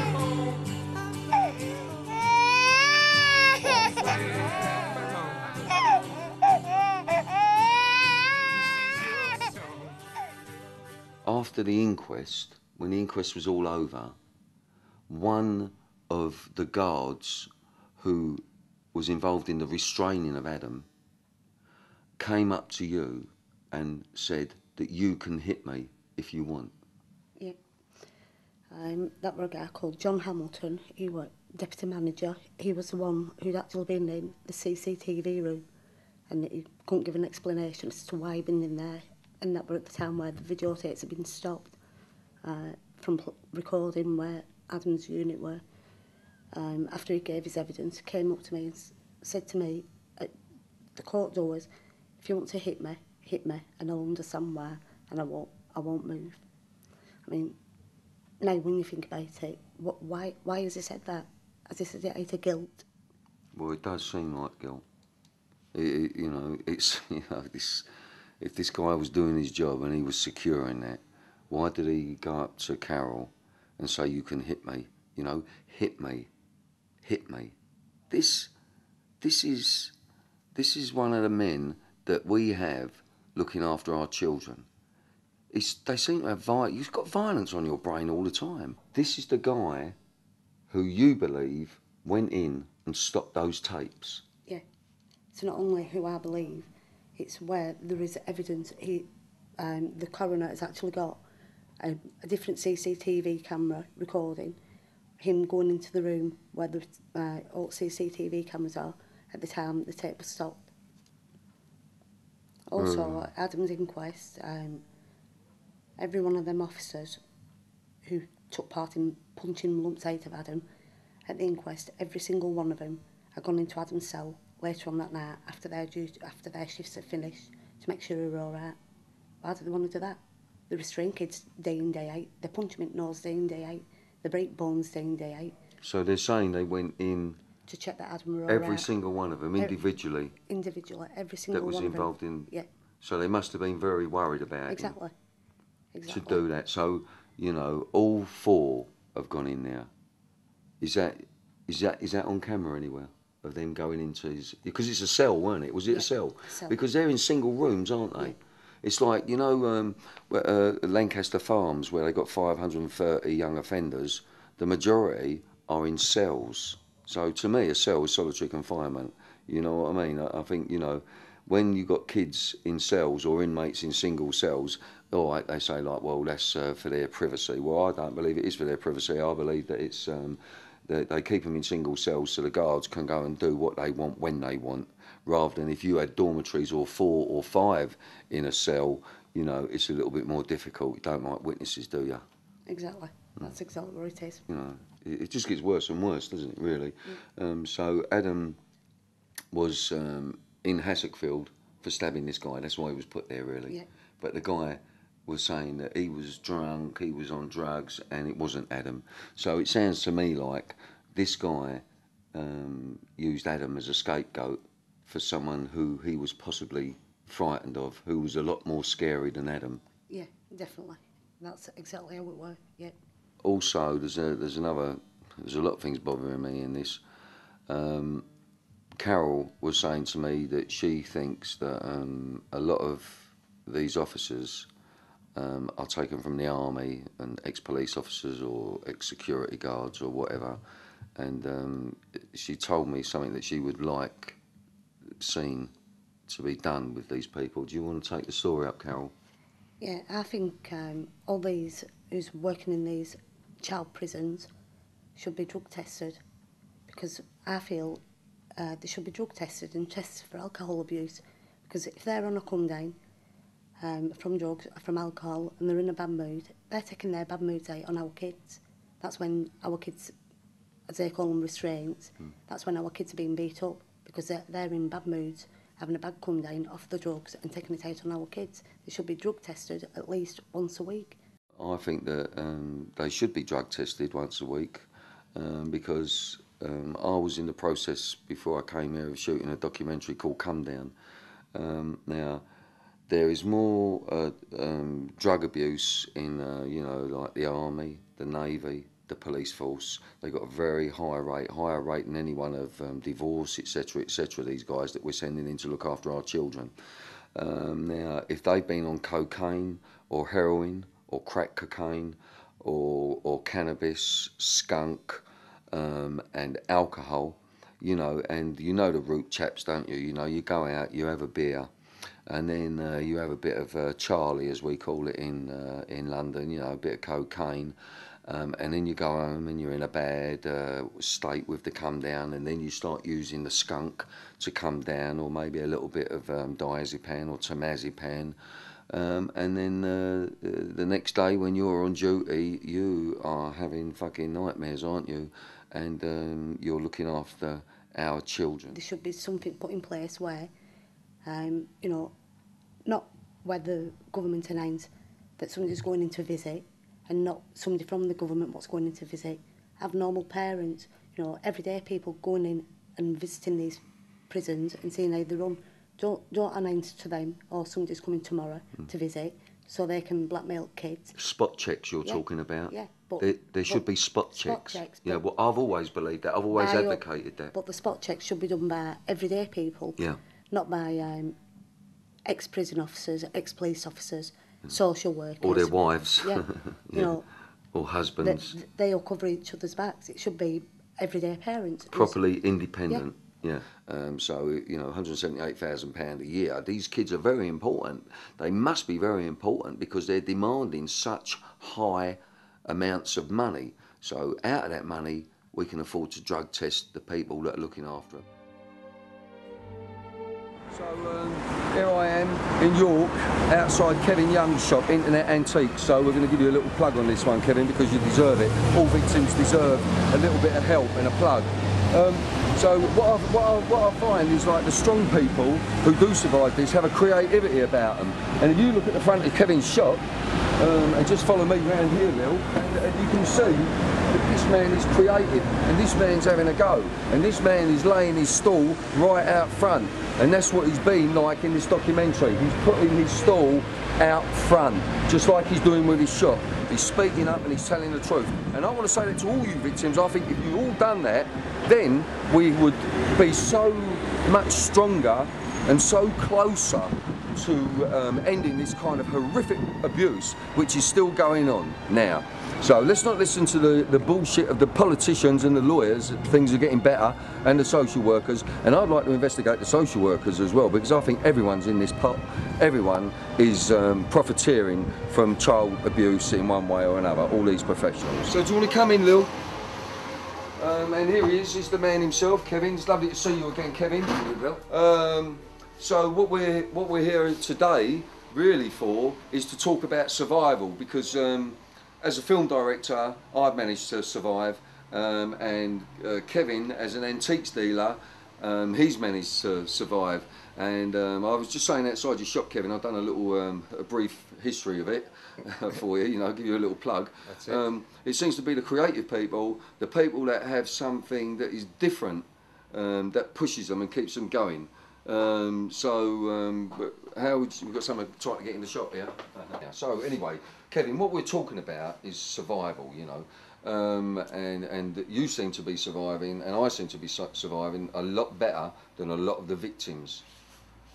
How do you survive? Well, first of all, I'd say that's definitely true. Having met many, many victims, not only in my own case, but in many other cases, it is very cruel that the vast majority never recover from the abuse, and the vast majority go on to lead a very disturbed and very hard and cruel life. As for surviving, I can only tell you from my own point of view, I can't speak for others. Two things saved me. One, I'm a musician, so I was lucky enough to have my music, the ability to play guitar and express myself musically. I believe that helped me. And the second thing was my passion to find out the truth about my case in particular, and my determination to see it through to the end. That's certainly helped me survive, but I am most certainly a survivor. So it's like the creativity as well, but then you still got that grit about you. Well, I think you've got that grit in you as well. Yeah, I have as well. But where does that come from? That comes from the knowledge. As far as I'm concerned, it comes from my inside knowledge, which lets me know that what I'm doing is right. It has to be done, both for myself and others, and it's that. It's with me. It's never been any other. When I took it on to finish it. Well, that's the same as me, you know. You know what I'll say to people is, when I was in solitary confinement all them times, you know, you're looking like very, very young, you know, even from when I was like shoved in the fucking coal cupboard underneath the stairs. It's like I used to sort of hope Batman. I really used to think when I was a kid, I thought Batman or Superman had come in. Come and save, yeah. But a superhero, but no one ever come. And I can remember like being in such predicaments, like where I was sort of really, in my language, I was fucked as a kid, you know. And I'd be in some kind of institution and not knowing, you know, when they say like you can't bond with the carers, so you've got a problem there. You know, bearing in mind, I say again, you're ripped away from the heart of your family, your parents, and you've got to get on with the carers, who to us were screws, and that was it. Yeah. So they weren't interested in, you know, any kind of rehabilitation, and I believe they're still not. And what we've done some research over Hassockfield, and all they teach there is the national curriculum and religion, apparently. Yeah, the bare minimum. So, you know, I can't understand why they can't teach a guy to lay a brick or to do a bit of plumbing or a little bit of electrical work when they're getting £178,000 a year for them. Well, on £178,000 a year, I think you get a bit better than a bricklaying course. Well, you could go to Oxford and Cambridge for a few years on that. You certainly could. But what I was going to say is, I wanted a hero. Now, I don't know, I'm not blowing my trumpet here, Kevin, but, you know, I think there's kids out there that needs heroes, that are in the same predicament as you and I were, and they're sitting there right now as we speak, and that is what's so frustrating to me, and we just want to go and try and help them. Now, you can't help them individually because the establishment is self-protective. It is. So we have to go for the whole lot. Me and you, mate. Yeah, I know that. And I'm up for it. I'm absolutely up for it. Me, you, I'm up for it. And Richard Hall. I'm fucking vulnerable, ain't I? Right, so are we rolling? I'm rolling. Right, so we've got young Richard here. And Gordon Ramsay here. And me, Gordon Ramsay. You know, fuck, cunt, bollocks, cunt, fuck. Blizzard. And well, you all know by now who Richard is, and he's here, and we're having him up for something to eat, and we've got a leg of lamb. And it's a good leg as well. It's as thick as the Queen's thigh, I think, or even thicker. Oh, fucked it, anyway. No, you haven't. No, you haven't. I know I haven't. No, sorry, you were talking. No, you're right, because, you know... You never do fuck it, man. Well... You cannot fuck anything complete in the first instance, and never mind the Crown Chief, because you are who tell him how it is in this lifetime, because remember, it's a short life, right? This lifetime, this man will condense all the fucking things I've got to say in this lifetime in one little piece. And I command and I salute Bill Maloney for this lifetime. Well, thank you for that, Richard, but I was just going to say, I'm just going to go and put the fucking lamb in the oven, that's all. That's all I wanted to say. I was going to put the lamb in the oven. We got lamb, broccoli, roast potatoes, you know, the best ones you can get, you know, frozen. And we were in County Durham, unfortunately, but Northumberland could have been just up the road. The strange thing, let me just say this, because the strange thing is, I'm here in County Durham, but I could... Please, Richard, County Durham stinks. But so we're here in County Durham. I'll tell you what. You see these. Let's get the truth out these here, abuse right? victims. The County Durham here, right? No. This is how the truth is. Yeah, County Durham, right? I'm telling you. Right. Mellonsley, County Durham. Dearbold, County Durham. Durham, Class C, Class A. Durham. Frankland, Durham. Penshaw, Durham. Well, what Richard's saying in his own impeccable manner is that there's a lot of... and we're in County Durham. Institutions in County We are. Will you shut the fuck up and let me talk about the land? Sorry, mate. Okay, now. But we're on Darlington, County fucking Durham. Anyway, so... Well, all the fuckers are all born and bred, right? Like I said before, we're starting to feel frightened now, you know. It's we're getting scared.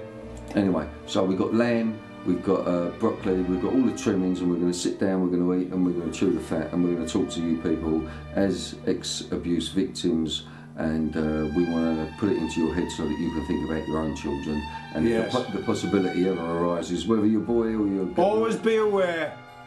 Your boy or your girl could become addicted to cannabis, whatever, Yeah. and then all of a sudden they're within the institutions, and then you try and get to see them. You try and get the crown will take them off you. Yeah. Right, we're going anyway. And that's the three of us. Yeah, a bit of truth. It'll be good for everybody. I mean, good for everybody. A lot of people won't want to hear it, but it'll be good for everybody. I know that. Well, we can't. Like, when we say we're not going to sanitise the documentary, we can't sanitise the documentary, and we can't do it just to help ourselves or the victims. Because, you know, another thing, it doesn't mean because you're a victim that you're going to be a nice person. But if you're a victim, then being not such a nice person, then what happened to you can lead to that. You know. Well, so I believe also that a lot of victims who are not very nice people now would have been. So that is something that they're missing out on in life, and feeling the pleasure of helping other people. You know what I mean? I think the important thing to remember is when you have a child, whether it's your child or somebody else's, they have a gift of life. That gift of life comes with it some very basic fundamentals. The right to live and be loved. If you take all of that away and you move it to one side and you institutionalise the child, you will only get one result. You'll get a child that is less than they could have been. Mm. And if you then take that child and put them in an abusive care situation, then your actions, you reap as you sow. You give out violence, you get violence back. And that's why it's important that things do change. Well, you know, what else we're finding out now, sorry to interrupt you, Kevin. Yeah, right. What else you know, the whole country all of a sudden is in uproar about the members of Parliament and their expenses. Yeah, but what they don't realise is this has been going on for years and years and years, and there was a young journalist, I forget her name at the moment, but she actually exposed it and said that she wanted the freedom of information to find out about their expenses 5 years ago. Now the Telegraph has got hold of it because they've got the weight of the whole newspaper behind them, they can go and do it. So this woman, I can't even think of her name at the moment, she's getting no credit for it. I was watching her on the BBC this morning actually. But what it is all the politicians, they're all apologising. I've never seen so many politicians apologise so much. But what I say is, when they say it's not us, it's the system, they build the system. 90% of our politicians, our members of Parliament, are lawyers. I think all you're seeing, Bill, is what's happening in lots of other areas of life, and that's the mask of respectability, because that's what they live behind. A lot of them are living behind a mask of respectability, whether they're care workers, people involved in politics, the mask of respectability. You know what you're doing? If you try to put it into the old words, the mask of respectability is when our class of people used to doff our caps to them. Even to a doctor, you can't ask a doctor no questions. You know, that's how it was. Right. Don't ask it. What he says is it. If he gives you the pill, take the pill, go away, you're going to be sweet. And that's it. And then you see a judge, you're like bowing to the judge. Why are we bowing to judges? You know what I mean? It's the crown, the crown, the crown. And our indoctrination, I think, has hidden child abuse. Of course it has. It's yeah. designed to hide. It's designed to hide any type of abuse, not only sexual, physical, but also financial abuse. And when we're talking about abuse, if you take somebody like the Catholic Church and their many institutes, primarily they were run for profit. These are not non-profit making organisations. The likes of Hingsley Hall, which ran St Camilla's School just outside of York, that was a profit-making business. It was for many years. They reaped the benefits of that business when the land was sold for many millions of pounds years later. Land which had been given to the church free of charge. And then, so they're all profiteering. It's all business. It's all business. You know, and if we can get people to understand that what they see in the form of social care, it is a business. People are earning their living. The top directors of the social services are not on small wages by anybody's standards. Yeah. It's a business, and the hierarchy that it runs and perpetuates, it's really important that they have a stock supply. I need bits and bobs for my shop. Institutes need children, whether it's a child's prison. Well, a child's prison with no prisoners is not going to be around very long. They've got to have the kids in to make the money. Well, we're making more. We're not looking at cutting the child population. No, in we're this building country. more. We're building more. It's business. It's big business. There's money in it. Yeah. And there are those in society who will quite happily take that money and continue to take it. I haven't found one person connected with the prison service or the Home Office who could justify the spending of £170,000 plus on holding a young inmate for 12 months. I defy anybody to sit in a room and logically discuss that. You can't. You couldn't. Even, and when you go through the figures, I mean, I've tried it myself. I've been giving like... Bed and breakfast, 7 days a week, 365 days a... Well, I've done it with our producer, and we sat there and given them exorbitant wages, but we're going like, I think it was £12 million made from Hassockfield in a year, just roughly, and then when you take out as much as you can, you know, for the guards, for the management, etc., etc., you're still coming up with a clean profit at the end of the year of like at least 7 million minimum. And these establishments are starting to grow. They're growing because they're tax-free, they're rate-free. Go and ask Premier Prison what it pays the British government in the form of rates and taxes, or any sort of taxes on the business that they're running there. It's all tax-exempt. I'm sure they've got a strictly rehearsed argument for all this. Well, I'm sure you'll just find it'll be part of a secret contract, and that's the truth of it. If you want to hide something, keep it secret. The only reason the politicians are screaming today is they couldn't keep a secret in a certain area. Well, because there's I think lots of other secrets that need to be brought out to the open, and the sooner they are, the better for everybody. That's right. I agree with you, but you know, we haven't got a social, caring government. We have got an economic. We've got a punishing government. Yeah, but it's also they're more interested in economy. Of course. It's like Gordon Brown. He was there right through the Blair, the weapons of mass destruction. So was Jack Straw. Brown was our Chancellor for 10 years, and he fucked it up. And now he's our Prime Minister, and he's fucking it up because it is not a social party that we've got here that is interested in social politics and the people and the youngsters. And I say it again, you know, poverty breeds street crime and everything. So, you know, all you push people out there around Knightsbridge and places like that, and you're saying, oh my God, the streets aren't safe anymore, because you won't put the fucking money into it. It's your fault. It's not the kids' fault. It's your fault. Because you won't pay your taxes properly and you hide your money in places like Jersey and the Cayman Islands. You know, so that's what I believe. So until you are the people that are holding this planet back, and I bring up that crazy fact again, if the 5 richest people on the planet pulled their resources, they could do away with world poverty. And we all know, because we keep being told it by our government, that poverty breeds crime and violence. So why don't we just fuck off the poverty? And it's simple, isn't it? It's very simple. And that's the irony of it. It is so simple. It's just some people being less greedy than they are. Some people giving a little bit more than they're prepared to give. Who's going to listen to us, Kevin? Are our people going to listen to us? Are the middle classes going to listen to us, or the upper classes? Who's going to listen to us? We can only speak. We can't decide who's going to listen. We can just keep speaking. Yeah. And by keeping speaking, we are surviving.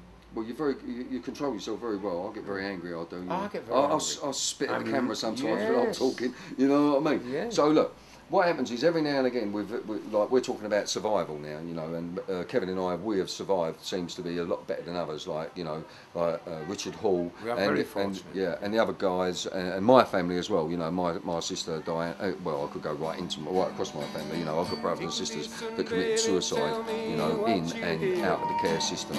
You know, I don't want to meet these guys and listen to them like fucking. I need to listen to their horror stories, but you know I'm well aware of that because I'm close to this subject. But I also want to, if I can make them laugh, and I think we are, Rich, don't you? We're having a crack, aren't we? You do, yeah, put that back on me, and as I say in New York, being in the New York, the crack, well, I'm talking about the crack in the Irish term, of course. Up the Irish. And up the fucking Medemsley heroes. Well done, my son. I'm not a hero, I'm just a fucking victim. I'm just another survivor, man. I'm just, remember, he was there for 17 years, right? And all them numbers were counted every other fucking 3 months for 17 years. He must have had a name of more than 22. Hello, hello, Hong Kong fools of us.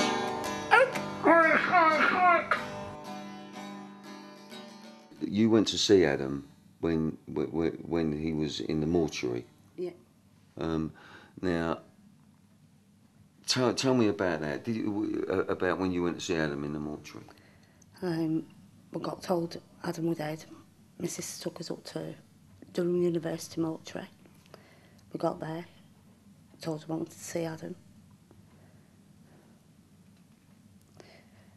They asked me who said that I could go there. Come back at 10 o'clock, so like an hour and a half. We had to wait before we could go back. So, Carol, so that they said to you, you've gone to see your son, your dead son, at the university mortuary, and they told you to come back in an hour and a half. Yeah. Okay. So then when you came back in an hour and a half, did they allow you to see Adam? They took us into a room. Adam were on a slab. All you seen were his face. I never ever got to see Adam's body. Why did you only see? Why is it you only see his face? Was he covered with a sheet or something? I touched his arm, and it was like he was in a plastic bag and a big purple sheet over the top of him. I went to look at his leg, and there was a guy there. He said to me, "Don't touch him. Please don't touch him till we've done what we've got to do." I went to let to touch Adam. Were you allowed to spend time, just you on your own, with your dead son? No, never. Never ever. From the day Adam died, from the day I got the telephone call, the knock on the door to say my child was dead, I never got to spend any time at all with Adam. The only thing I ever got to see was his face. I never ever got to see his body. I wanted Adam in a football strip. Adam were a Man United supporter. I wanted him in a Man United football strip. Couldn't have him in that because of all markings on his body. Was this after the autopsy? It wasn't, was it? No. Why wasn't Adam's mother allowed to see his body? Now, when I went to see my dad in a mortuary, I kissed my dad and I gave him a hug, and rigor mortis had set in, but it doesn't matter.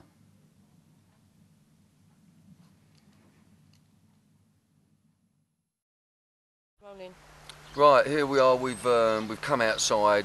This is the morning after the night before, if you like, when we was recording Richard, and we've come into the garden and we've tried to find a little bit of shelter.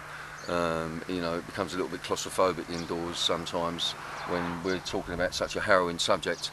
And the footage I shot of Richard last night, I have just shown him, and I want you to see his reaction and how he feels of how he's coming across. What did you think, Richard?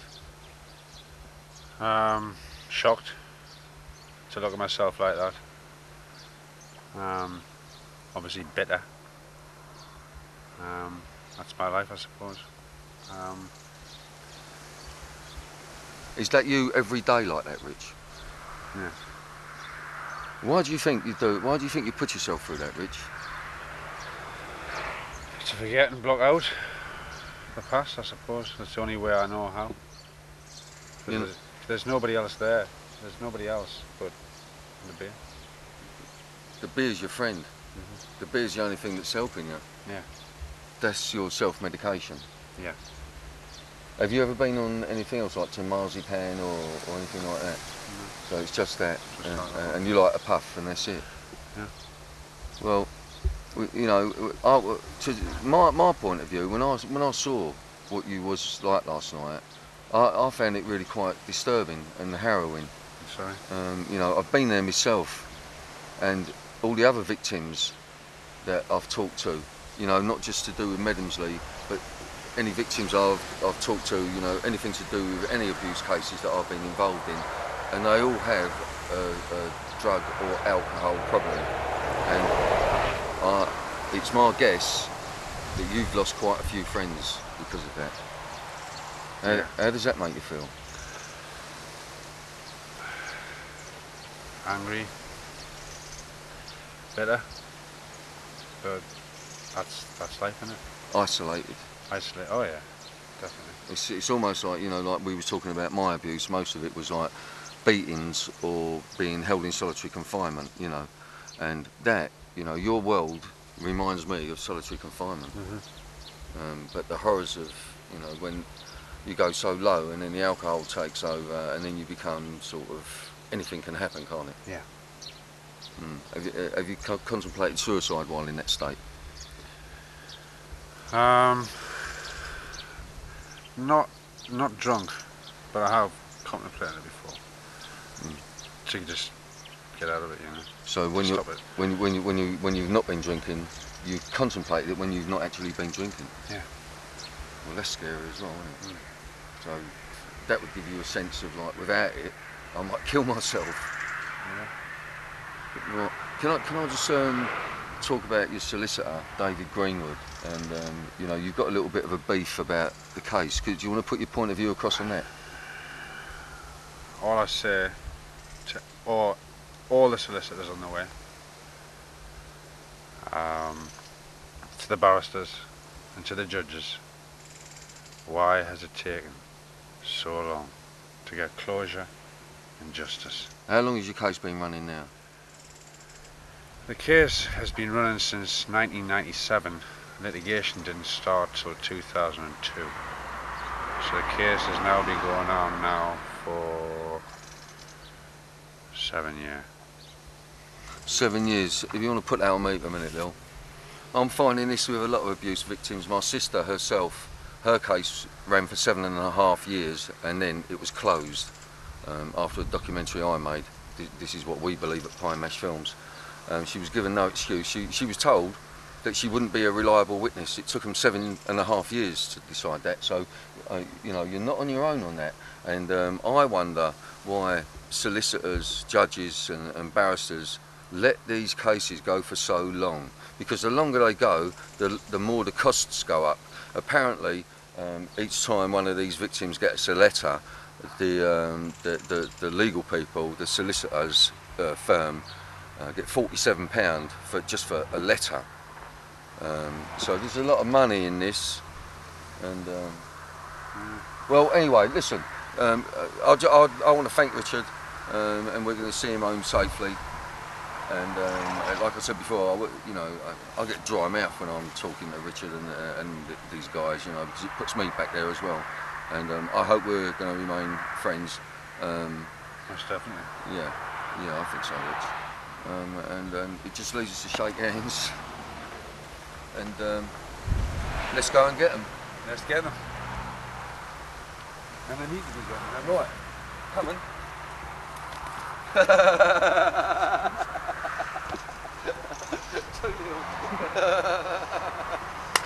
Love it. Nuts through his legs.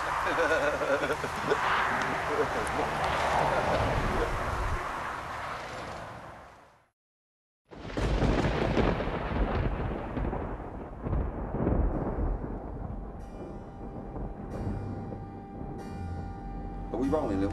Rolling. Right, I want you to tune in, people. I've got a story for you, a crazy fucking story.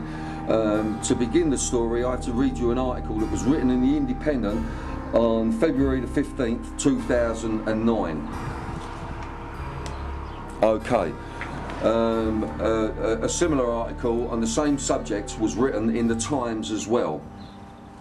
The headline is Justice Ministry to bar parents from telling their own stories.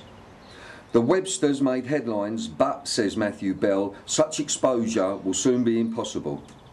Last Wednesday, Mark and Nikki Webster were told they will never see 3 of their children again, even though a judge accepted that allegations of abuse could be false. Their story was the lead item on the following day's BBC News and appeared in several newspapers with pictures of the couple and quotes of them saying they felt they had been the victims of a miscarriage of justice. But as of April, because of a change in legislation being introduced by Jack Straw, the Justice Secretary, the media will no longer be able to identify those involved in cases such as the Websters. It will also be illegal for any children currently in care to speak out, even if they feel they are being maltreated. That is the very important part of this article. Then we go on. The change, unremarked by the press, comes with an overhaul of the law on the reporting of family courts that has otherwise been widely welcomed by the media. Currently, there is a blanket ban on journalists entering family courts, but in December, Straw announced a change to the law that will allow journalists to attend family court hearings. A really important veil is being lifted on what happens in these courts, he said. The change was greeted warmly, particularly by the Times, whose columnist Camilla Cavendish had led the campaign to open up the family courts, for which she won the Paul Foot Award. But what the Times omitted to mention was a line slipped in at the end of Straw's statement, stating his intention to reverse the decision in a case known as Clayton versus Clayton. Simon Clayton is an intense 47-year-old bookseller from Hay-on-Wye.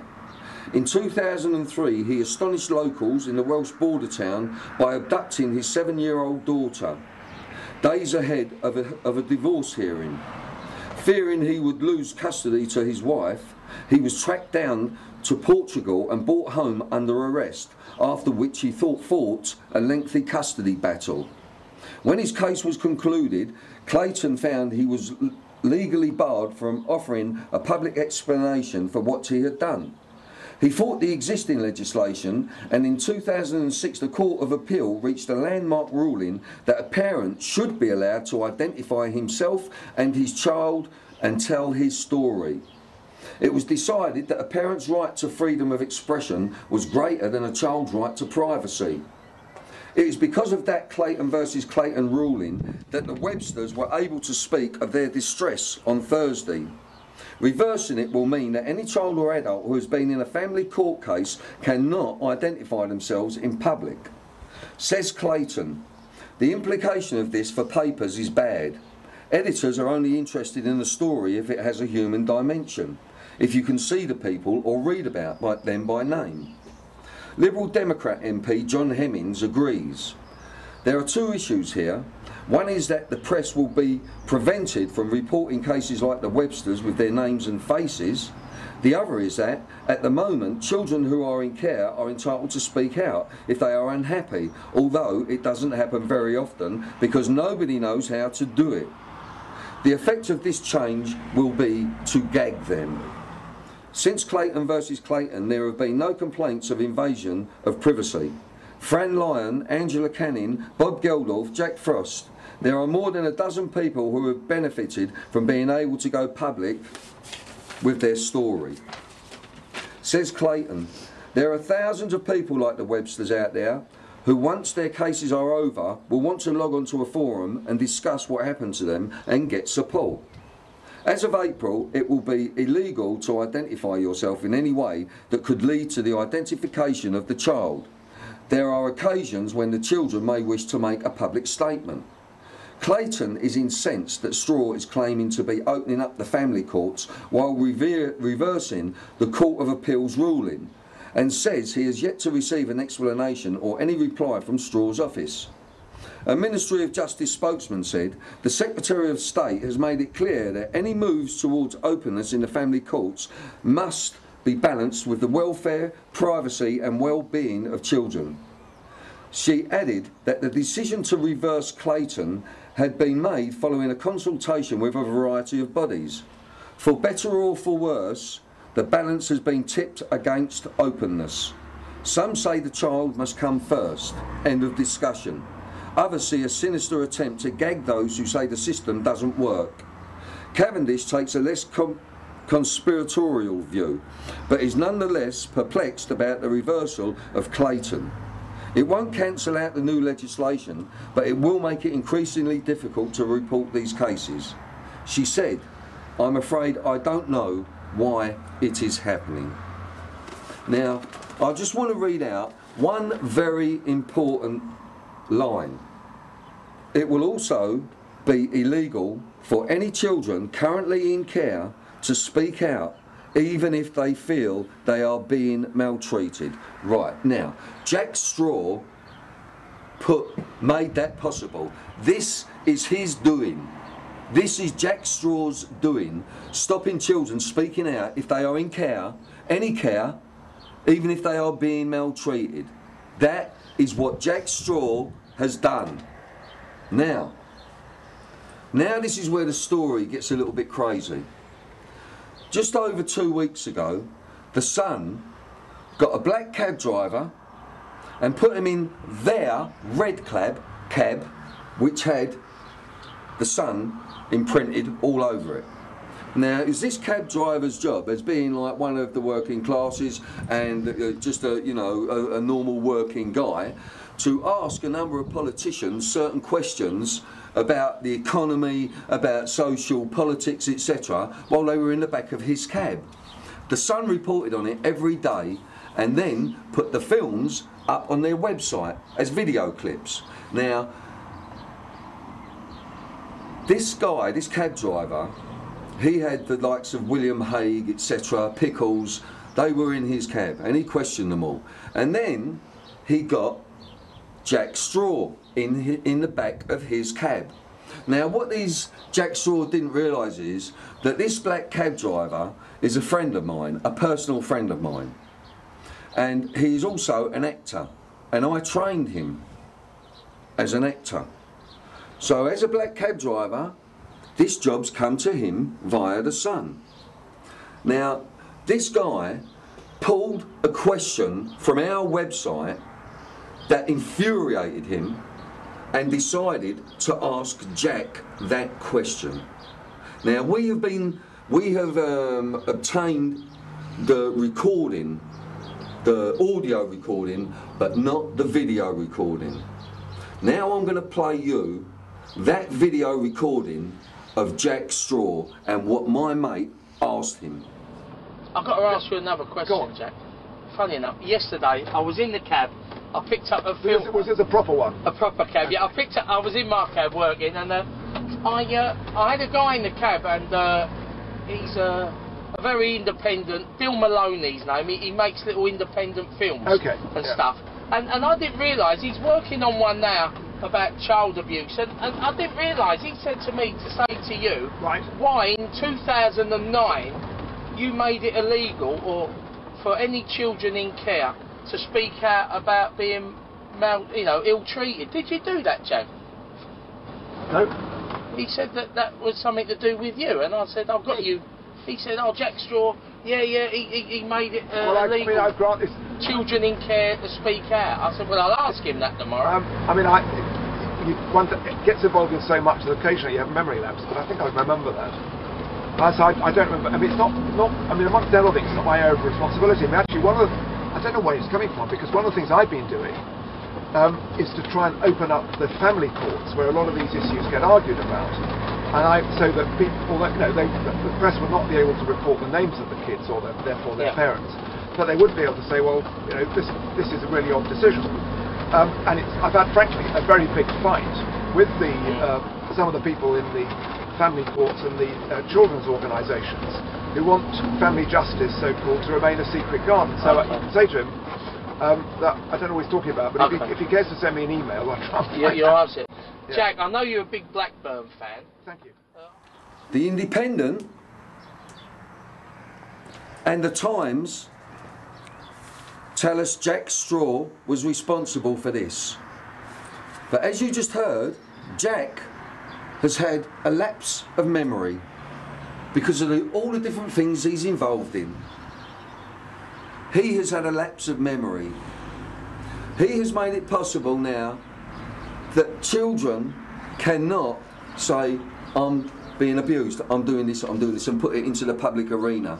And he's just told a London cabbie, a mate of mine, that you have all just listened to, I can't remember. No, I don't think I did do that. I think I would have remembered that. I don't know. He doesn't know what I'm talking about. He doesn't know what I'm talking about. Well, Jack, you may not know what I'm talking about, but the fucking Independent knows what I'm talking about, and the Times knows what I'm talking about, and the victims of this country and their siblings and their parents and their families know what I'm talking about, Jack. But you don't know what I'm talking about, Jack. Now, the story gets even stranger. 2 days after my friend asked Jack Straw that question, giving my name, a victim from Medhamsley who appears in the story of Adam Rickwood and the Medhamsley Heroes, where we are investigating abuse by a one Neville husband, received a letter from his MP, Stephen Byers, via Jack Straw. I'm getting fed up to the fucking back teeth of listening to this sloshy little prick. That's what you are, Straw.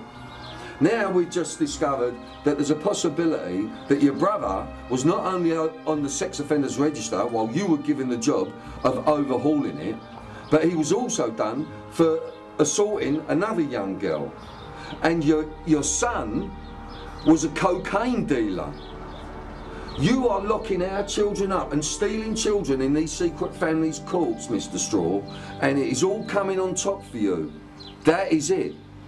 And people, I don't know what else to say to you all. When we've got one of the most powerful politicians in this country acting like this, now, you blatantly lied to that cab driver. You can't remember, Your son, your sex offender brother, William, and you for lying. You have all done far worse crimes, committed far worse crimes in your actions than the majority of our young offenders and our children in the institutions. And so a lot of our children in these institutions have never been charged with anything because they're not all young offenders. I'm pointing the finger at you, Mr. Jack Straw.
Hello, Kev, it's Bill Maloney.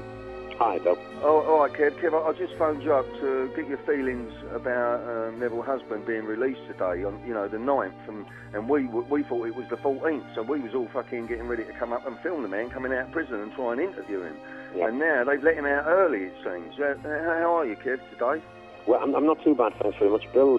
Obviously, I'm both alarmed and distressed that this man is being released, and for that's quite simple. In the past, his abuse has been while he's been involved in both the prison service, working as a Crown officer, where for some considerable time he enjoyed the protection of the Crown. Shortly after that, he then moved into the United Reformed Church, where once again he enjoyed the protection of the church, and probably still does to this day. Yeah. My major concern, Bill, if I could just say this, is in my opinion, Neville Husband is probably one of this country's most long-term serial paedophiles and has a habit which I do not believe will ever be broken.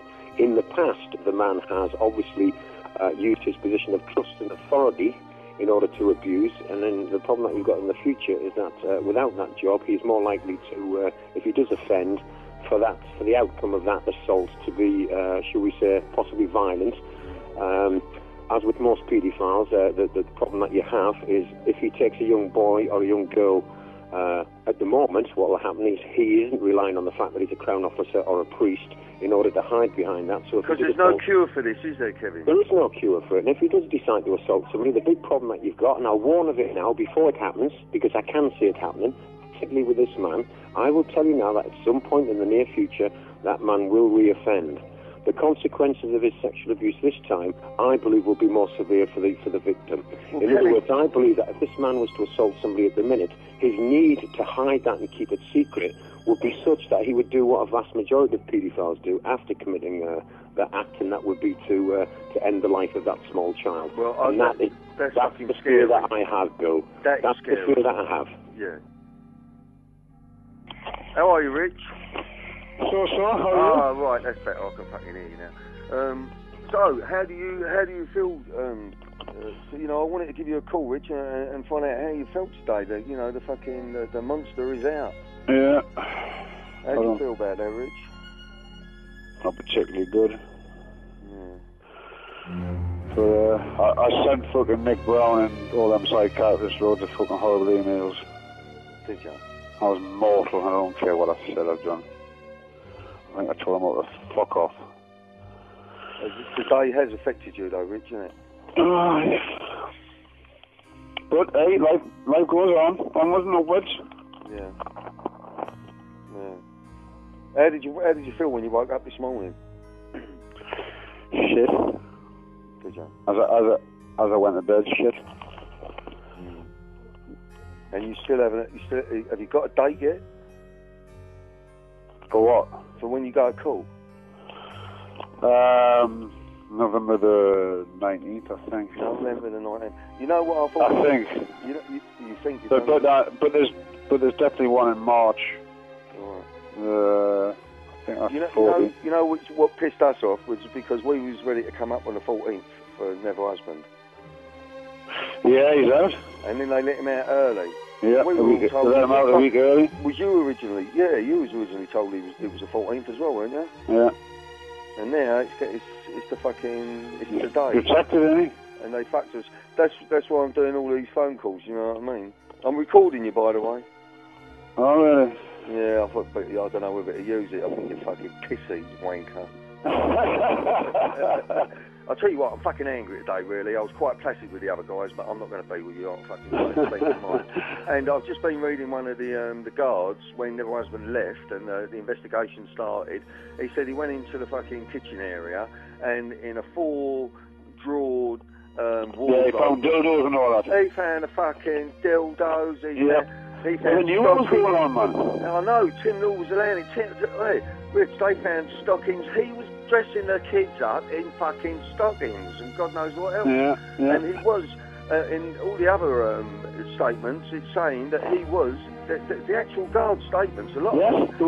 They were burning evidence, man, in the fucking gatehouse. Yeah, in the gatehouse. And they're also saying that a lot of these guards are saying that they were all well aware of stories circulating about what this fucking monster who got out today was doing. Yes. Why didn't those bastards do anything about it? Well,